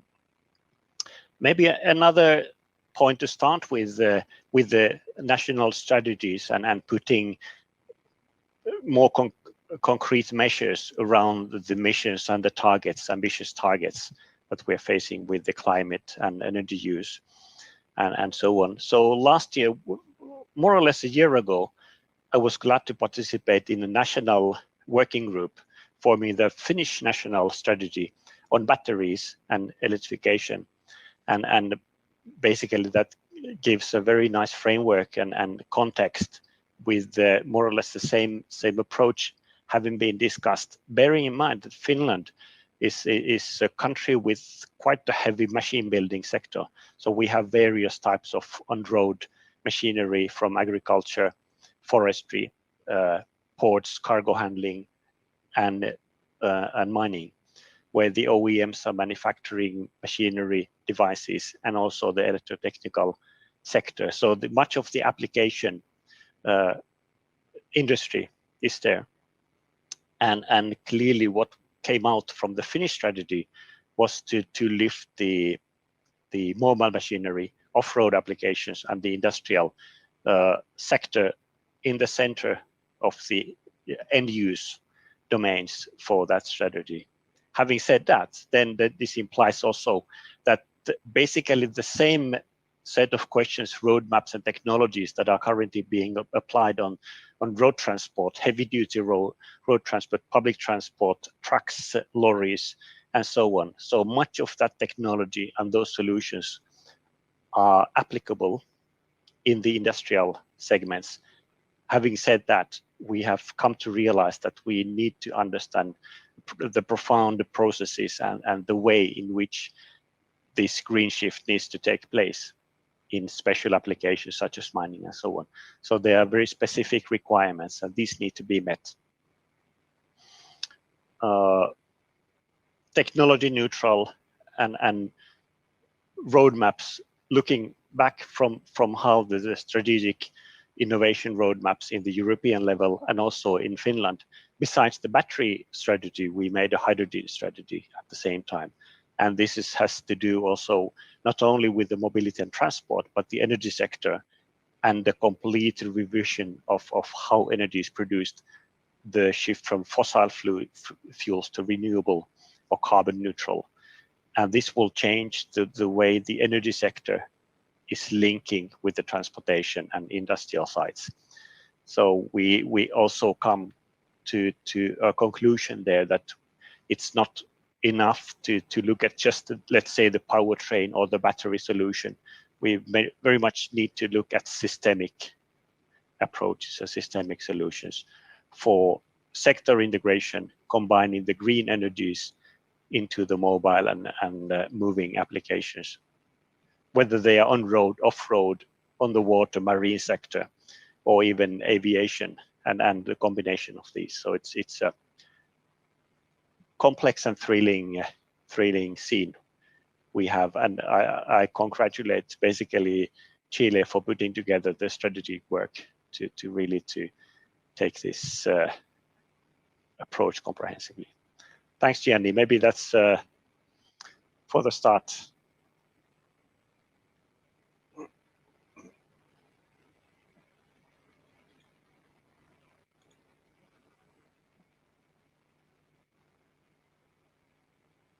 Yanni, we cannot hear you. You're muted. You're muted. Yeah, I made the mistake to turn off my mic. No, I just mentioned that it's very interesting because the approach of Mikko is very broad, including different aspects of this. But it's important the mention of the strong investment of European Union in research and development to face these large challenges on technology. Thank you, Mikko. Very, very, very comprehensive. Thank you very much. And now we want to switch to Mark Freed, Head of Market Development at Anglo American. Please, Mark. Hi, thanks, Johnny, and thanks everyone, and thanks for inviting me to this panel. I think I'll go back to your original question. You said sort of what is our reflection or opinion on the phasing out of the sale of heavy haul trucks by 2035, getting these decarbonized. So for us as a company, for Anglo American, this is really a positive development. It really fits well actually with our own sustainable mining plan and our own strategy. We've set the objective target of being carbon neutral by 2040. And within that means 30% reduction by 2030. And what that actually means, if again, that's 8 of our big operations, key operations, carbon neutral by 2030. So that includes scope 1 and scope 2. And so our fleet of haul trucks, our target is to have those, many of them obviously decarbonized by 2030. And I suppose importantly, there's an urgency in that, right? So meaning we can't wait for technology and wait for things to be developed. So Anglo has taken taken the bull by the horns, if you like, and we've begun our own tasks and set upon this journey to create a zero emissions haulage solution based off hydrogen. And as we speak right now, our prototype hydrogen haul truck is going up at an operation in South Africa.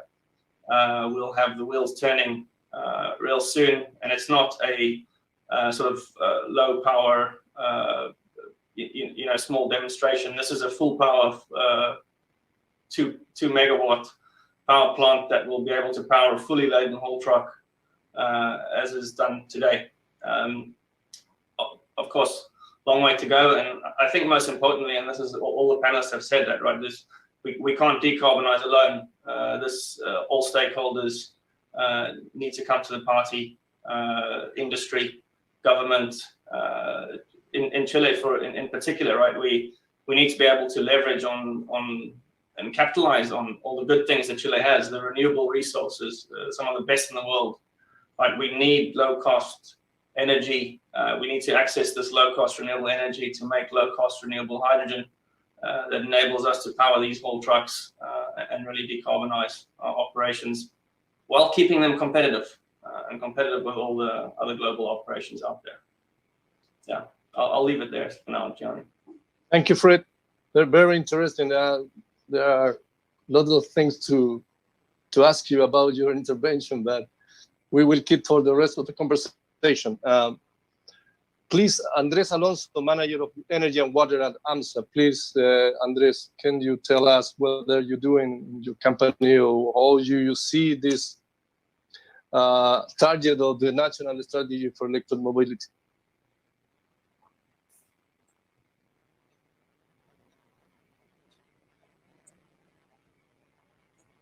I have to turn on. Okay. Yeah, right now we can hear you. Okay, thank you very much for the invitation, Jenny. We're very interested to share our view with our many companies and also with some of the main player of the electromobility world. Well, this is a very special moment for the mining industry. I think that for the world as a whole. Because we have the challenges of reducing in an important amount our carbon emissions, and I think that most of the mining companies, all of that are included in this panel, we have committed with some of for emissions reduction, and for the reason that is a challenge because we don't have.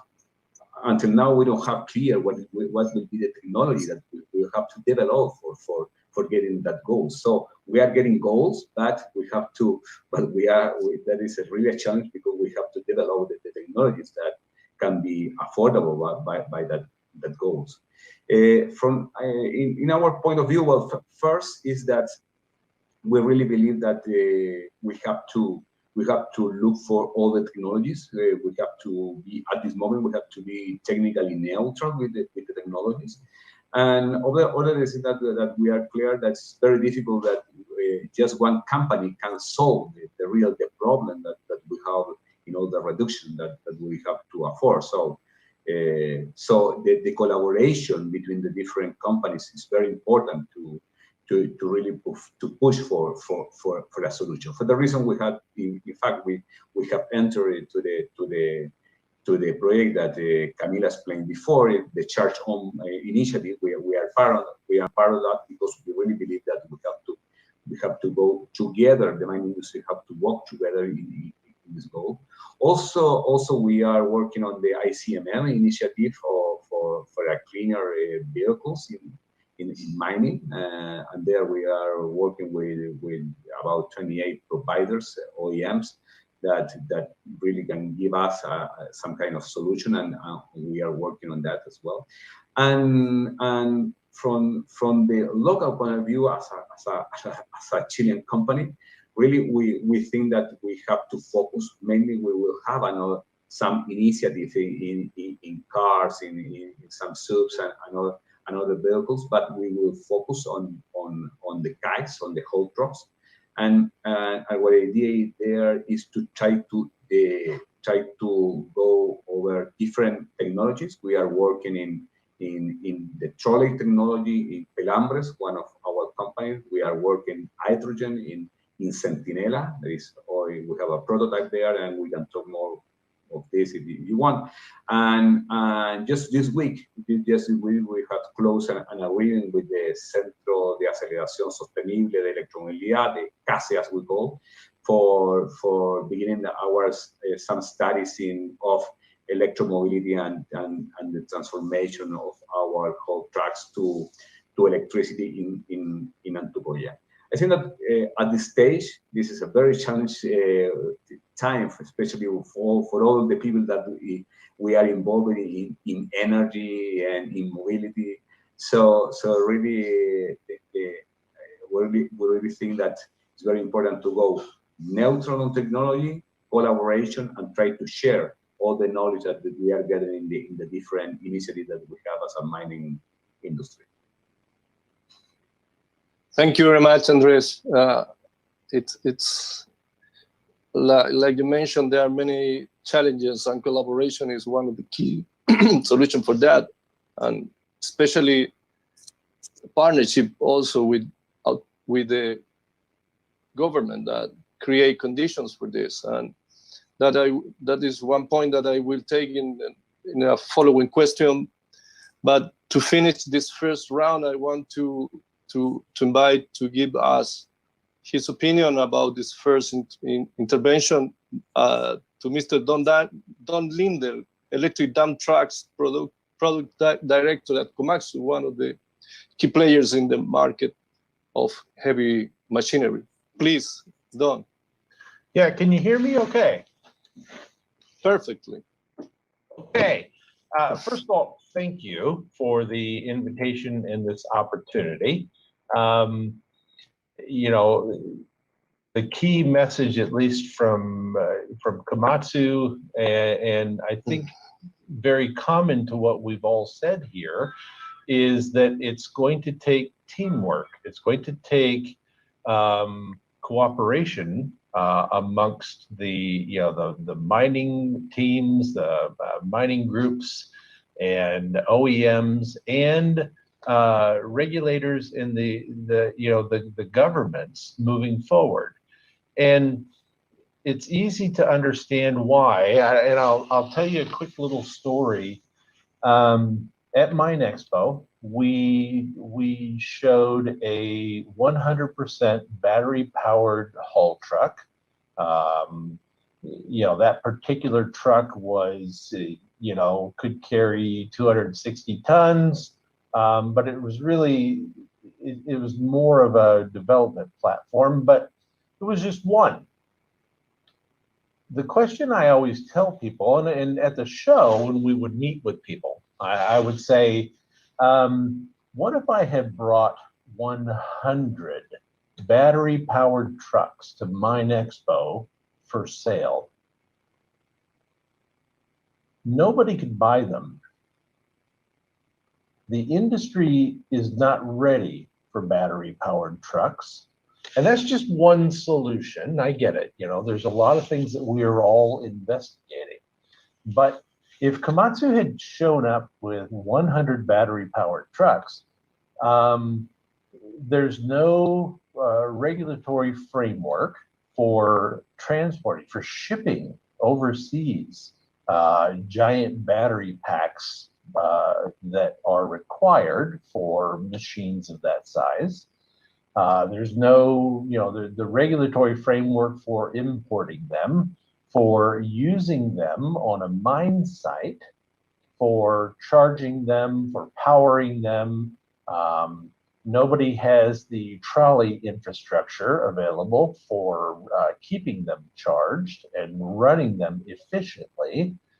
So, my main point here is that the different solutions, like we talked about before, already raised here, there's any number of solutions paths that we can go through in the short term and in the long term. But none of us can move on our own. Even if we supply the machines, it's going to take cooperation and integration between the OEMs, the miners, the regulatory community, and the governments to make all of this happen over the next 5 to 10 years. And this is where planning and real coordination needs to take place. And we have been here before with the introduction of autonomous. You know, I worked on the autonomous programs nearly 20 years ago in that development. And, you know, at that time, it seemed impossible to run autonomous haul trucks on the roads. And yet today it happens all the time. It's regular and customary. And I'm 100% confident that we can overcome these challenges. We need to work together openly and work on what sources of green power is available for different mines. What's the power mix? Are there transition fuels that we can use while we put infrastructure in to run things on electricity? You know, it's easy to talk about things at a very high level, but frankly, it's coming time to get practical. And that only happens with cooperation and integration together. And that's our main message at this point.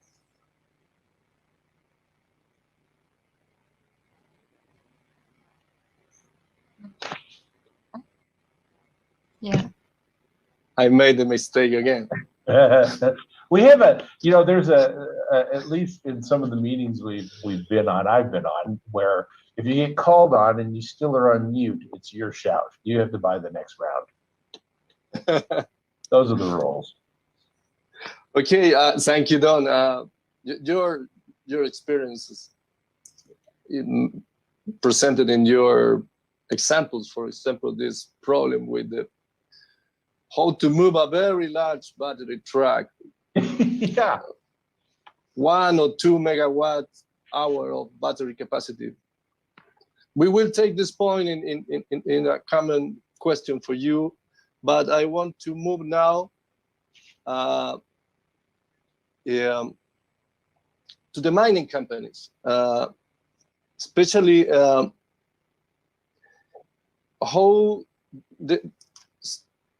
Mark, Andres, and Camila gave us a first idea of the thing that they have.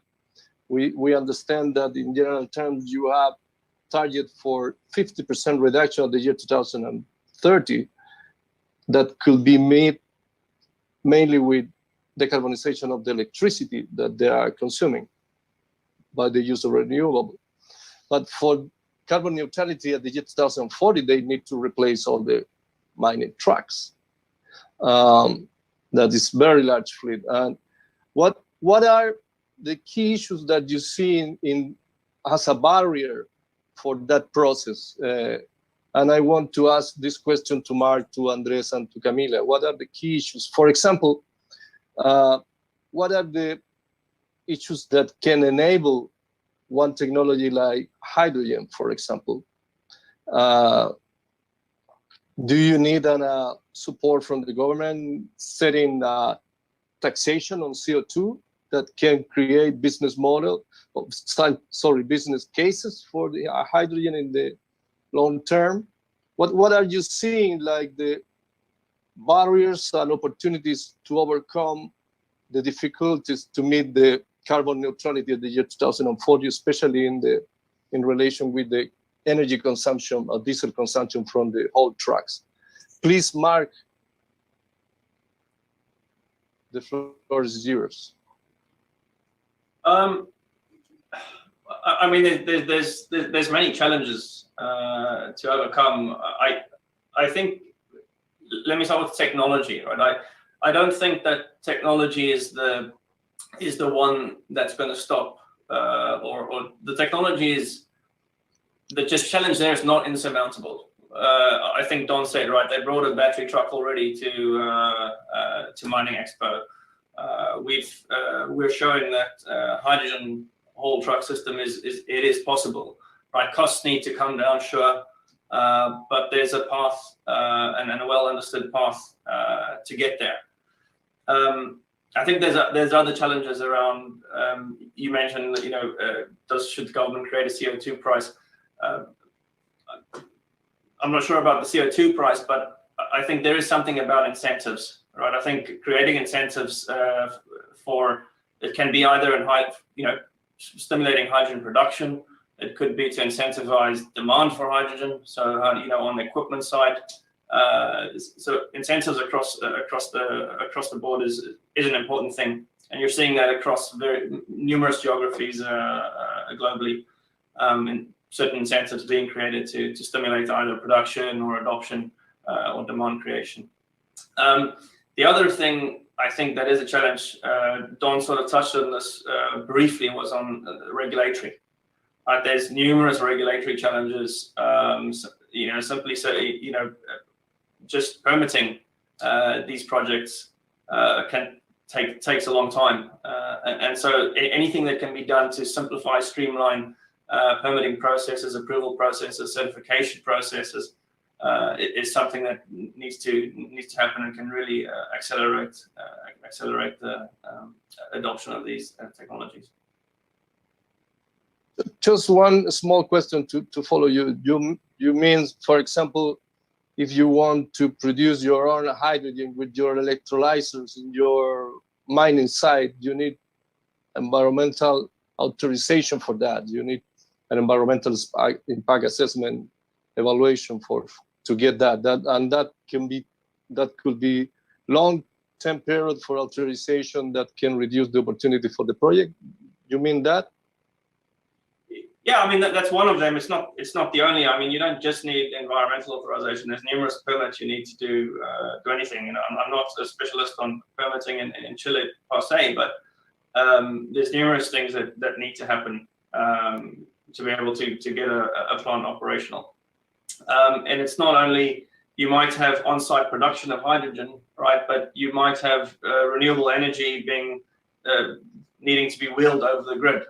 And so you also want to lower the as low as possible the costs to wheel energy, right? You really need to be able to capitalize on the great renewable energy resources in a country like Chile. Thank you, Mark. I want to move now to Andres with the same question. What are the key issues that you need to overcome the barriers? For example, how to create really business case in the future with these new technologies. We mentioned carbon pricing, for example, but also there are a lot of issues related with the access to energy that can provide the hydrogen, for example, low cost. As Mark mentioned, incentive to stimulate the hydrogen demand outside the mining sector, but more in general. What do you see like key barriers for your target to be carbon neutral at the year 2040? Yes, I would like to focus on not on the physical barriers. I think that Mark was very clear about that, but I would like to focus that especially in the human barriers. Yeah, and one of the things that unfortunately we have as a country, I think that we are not very good on doing collaboration things. Yeah, I think that the collaboration, as I mentioned before, is something that cannot be affordable for only one company. We have the I think that we have a good thing is that big part of the mining is concentrated in some part of the country. So it's natural that we have to work together for solving these things. Yeah? Unfortunately, we as an industry and as a country, we are not very good of working together. I think that the collaboration is very important. It's something that we have to advance. On the other hand, there are human capabilities that we have to afford. Yeah, because this is a huge challenge. So we need to have capabilities. Technical capabilities, regulatory capabilities in the government, in the mining companies, in the different associations that we have to have. And for the reason, I think that the universities are and the technical centers are very important for forming that capabilities and to do a collaboration agreement for advancing in that. And the other thing is that the mining industry in general, you know that we work at the people in operations really work at 7 days, 24 hours. You know, we are working continuously. Our production is very, very important for that reason. To stop the production is really a high cost for us, and for the reason that it's difficult to take a risk in that environment, and something that we will have to do is take a risk. We will fail. We will fail in some initiatives, and we have to fail. So that mindset to take a risk and the possibility of fail, I think that is something that we have to advance. On the other hand, on the incentive, the good thing is that we cannot do it. We have to advance. So really, you mentioned a carbon tax. Yannick, could be, but really, I think that the main companies in Chile, I think are very clear that we have to advance. Perhaps we don't know how, but we have clarity that we have to advance in the path of the decarbonization. This, sorry to interrupt, but this is the exciting part about Chile, is the enthusiasm and the drive and the human capital, the resources, the people in Chile. You know, when Komatsu first put out the first autonomous deployment was in Chile because of the excellent support, the talent, the capability of the mining engineers, and the willingness to experiment and push the envelope. And I think that spirit of mining is the strongest thing that Chile has. You know, you were talking about that human capital, that resource, and to me, that's the most exciting thing that Chile has to bring to the industry, that leadership, that vision of driving this. That's fantastic, Don. Thank you. Yeah. I will return to you because this is the point that I want to take in your next question, and I want to say thank you to Andres. He addresses some very interesting issues, and for example, the difficulties to run pilot project in a non-stop industry with heavy safety requirements. There are a lot of things that make no simple to make piloting in a real mining operation. I want to end this round of questions with the mining companies with Camila, in the same way that I asked to Mark and Andres, what are the main barriers that you see in your company for the adoption of those technologies? I think, and from my experience, and not only working with Tardon on electrification, but everything related with technologies, you can have really good ideas, but to be able to implement them under the constraints and the requirements of a specific mine site, that's a big challenge. Change management of new technologies is a real deal, and we can have really good technologies, but that doesn't mean we're going to have a solution at the end of the proof of concept. And well, my colleagues already taught a lot of the topics, but to add an extra one, the development of skills, because at some point we need to be able to operate and maintain these, and we need to upskill our industry to be able to adapt to the new technologies. Okay, thank you, Camila. Thank you very much. I want to move now to the colleagues here that are more involved in technology, and I want to ask to Miko and Don, what are the status of the OEMs, the original engine manufacturers, in terms of the road mapping for the technology?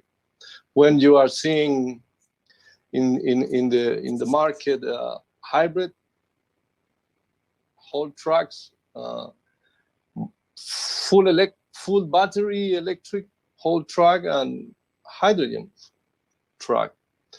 We know the position from Mark and Anglo, but what are you seeing for the rest of, for the OEMs in general? And there one key issue that is interesting that is related with the studies that we made together a couple of years ago together with BTT. In the case of these new technologies where you have a lot of investment costs related with new technology like fuel cells or battery packs, but we saw that different mining site has very different energy demand for one work cycle of a whole truck. That means you can run one round in a flat, small mining site with 300 kilowatt hour. You have that kind of demand, and in other places you can have maybe double or triple of that energy to make it one work cycle. But in another, you can have negative energy because you have the front up on the mountain and you go down with the whole truck, charge it, and you can use your regeneration brakes to charge the battery to go up again with the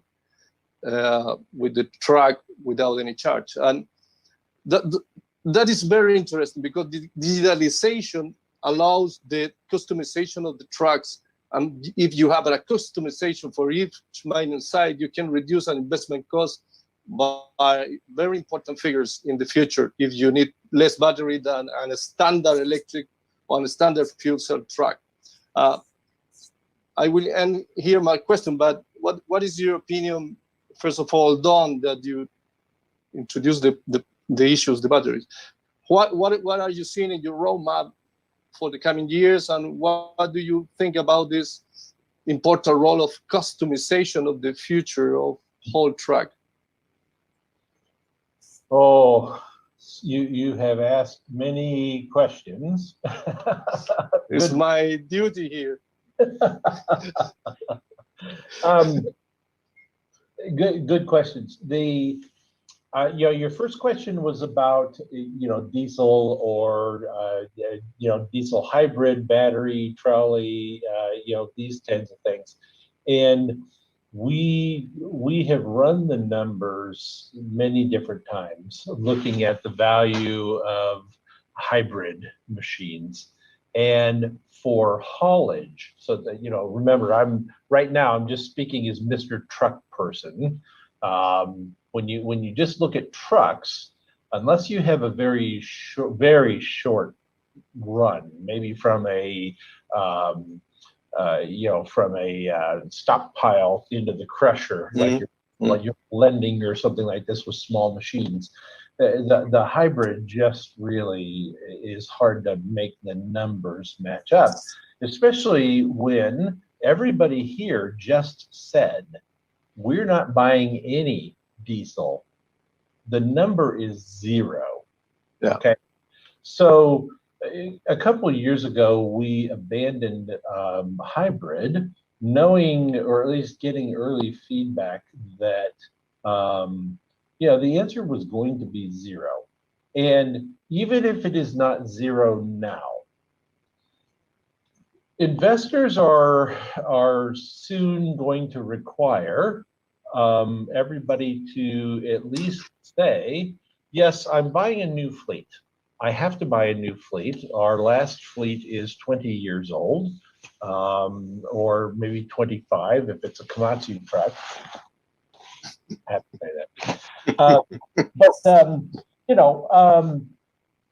We have to buy some new trucks, but in order for us to make that major capital investment, we must articulate, we must say, this new fleet has a path to 0 emissions.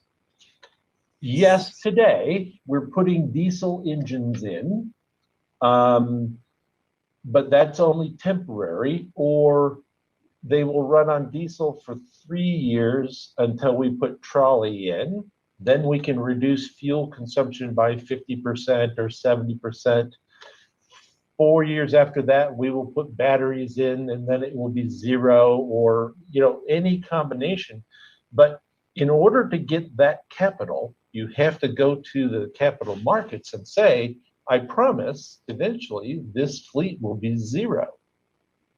And that's a difficult thing to do, but that is where we are headed, at least with the machines, because frankly, that's what the marketplace needs. That's what we all need to be able to accomplish over the next 10 years if we're going to reach our goals.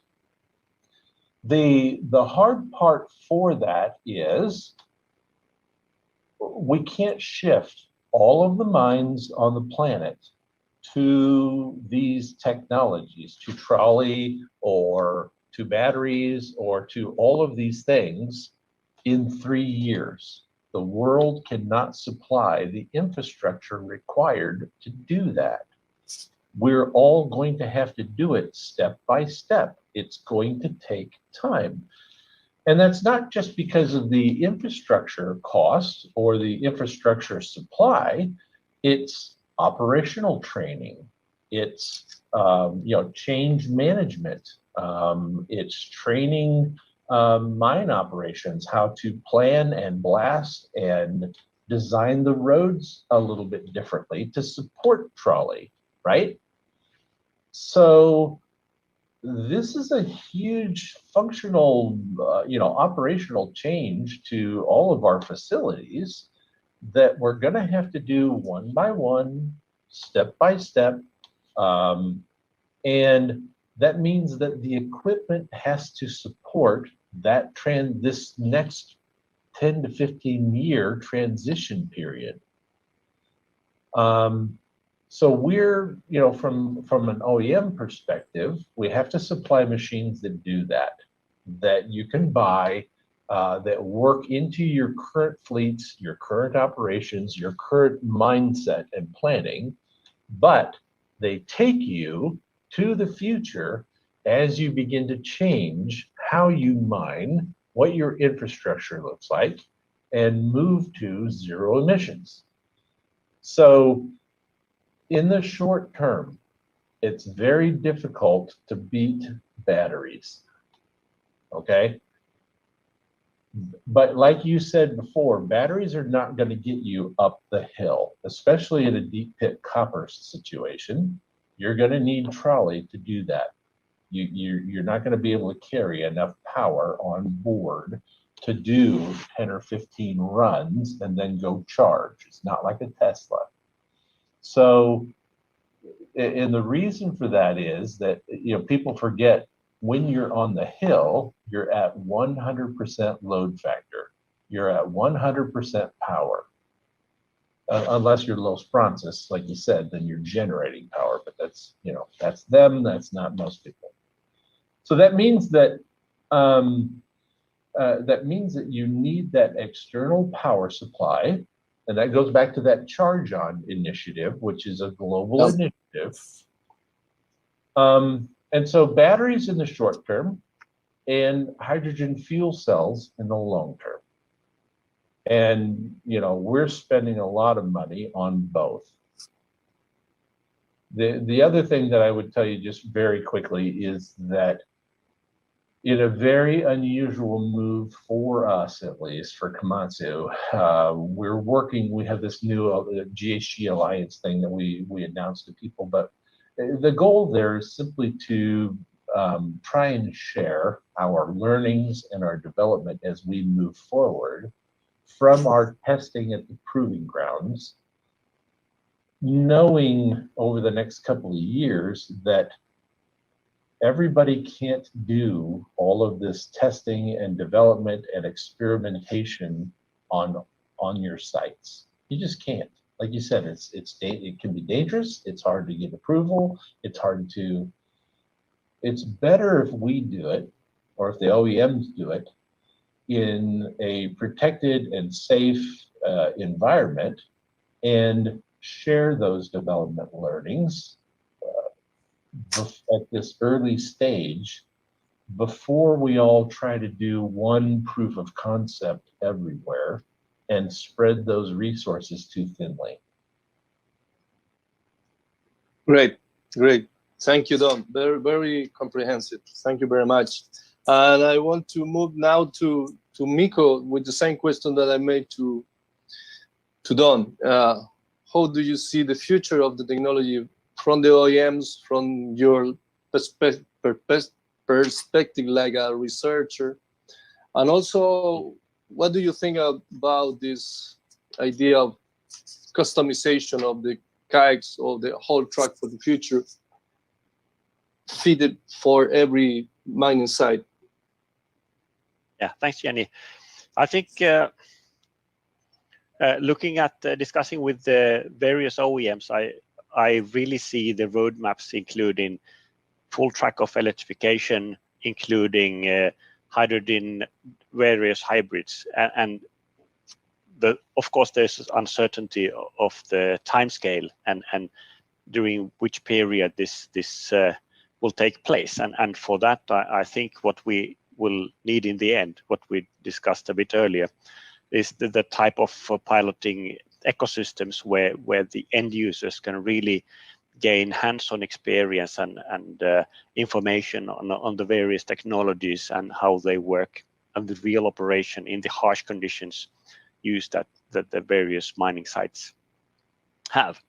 And I think it's safe to say that we are not in a one solution fits all business here, that there are very different types of sites, geographies, topologies, grids, power grids, local availability of hydrogen or renewable energy and so on. And this only makes it makes sense to me to maintain while progressing on the roadmaps and the implementation and the experimentation around those, to have the technology neutral setting and selection so that we can optimize basically the viability of implementation at each end use or site or application. I think that will be really important, because what we need to do alongside with the research, development and piloting, it's really the shift to the functioning market that we've seen it many times also in other areas, that's quite a demanding shift, really, to move from trial and also error. I think Andres mentioned a really important word a bit earlier, risk. We need to be able to deal with the risk involved in taking new technologies and those in use in productive systems, which are really a cessation of operation of a mine. It's a major issue. In terms of technology itself, the powertrains, if it's battery electric, hybrid, fuel cell hybrid, and so on, I think Mark said it earlier, the technical issues will be solved. And what we have seen in the last 5-10 years is a double-digit reduction of battery price in that's from the automotive sector, of course, but I think that gives the backbone of what was also said, that it looks very promising for full electrification with the batteries, but it doesn't solve everything. And I would not dare to say and toss the coin and say that in 10 years from now, what are the technical and engineering breakthroughs and progresses in each of which battery technologies, how fuel cells and hydrogen will match up. So I think we will see a tremendous development, and with that, it's good to have some freedom within the desired path to optimize the exact powertrains and the versatility of the end user, tailoring that solution. But what I think the industry might benefit from is some platforms like modular designs, scalable designs that enable the industry and the end users to utilize some mass or scale benefits. Again, a little bit parallel to the automotive sector, where really a mass production has has led us to see a dramatic drop in, let's say, battery prices and so on. So that brings to the design, the manufacturing, and also maybe part of that is the logistics changes, where is the supply chain for batteries, for the powertrain, the components, so that it's built up alongside with the demand and so on. So that's maybe an industrial manufacturing industry topic that could be quite essential in putting together the innovation ecosystem that will in the end then be able to answer also to the market, let's say, shift from the research and innovation ecosystems to market and functioning market where the technologies are then deployed at a larger scale. Thank you very much, Miguel. I want to say that your sentence related with supply chain built alongside of the demand is so interesting for a country like my country, where we can be involved in some part of the value chain of this whole track of the future. Thank you very much for all of you. And this was a very, very interesting conversation. And we went to some topics very in deep, but that was the idea.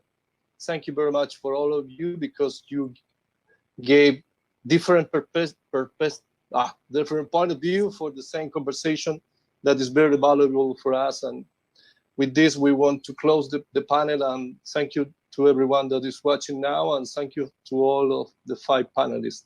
Thank you very much. Thank you. Thank you very much, Johnny. Thank you.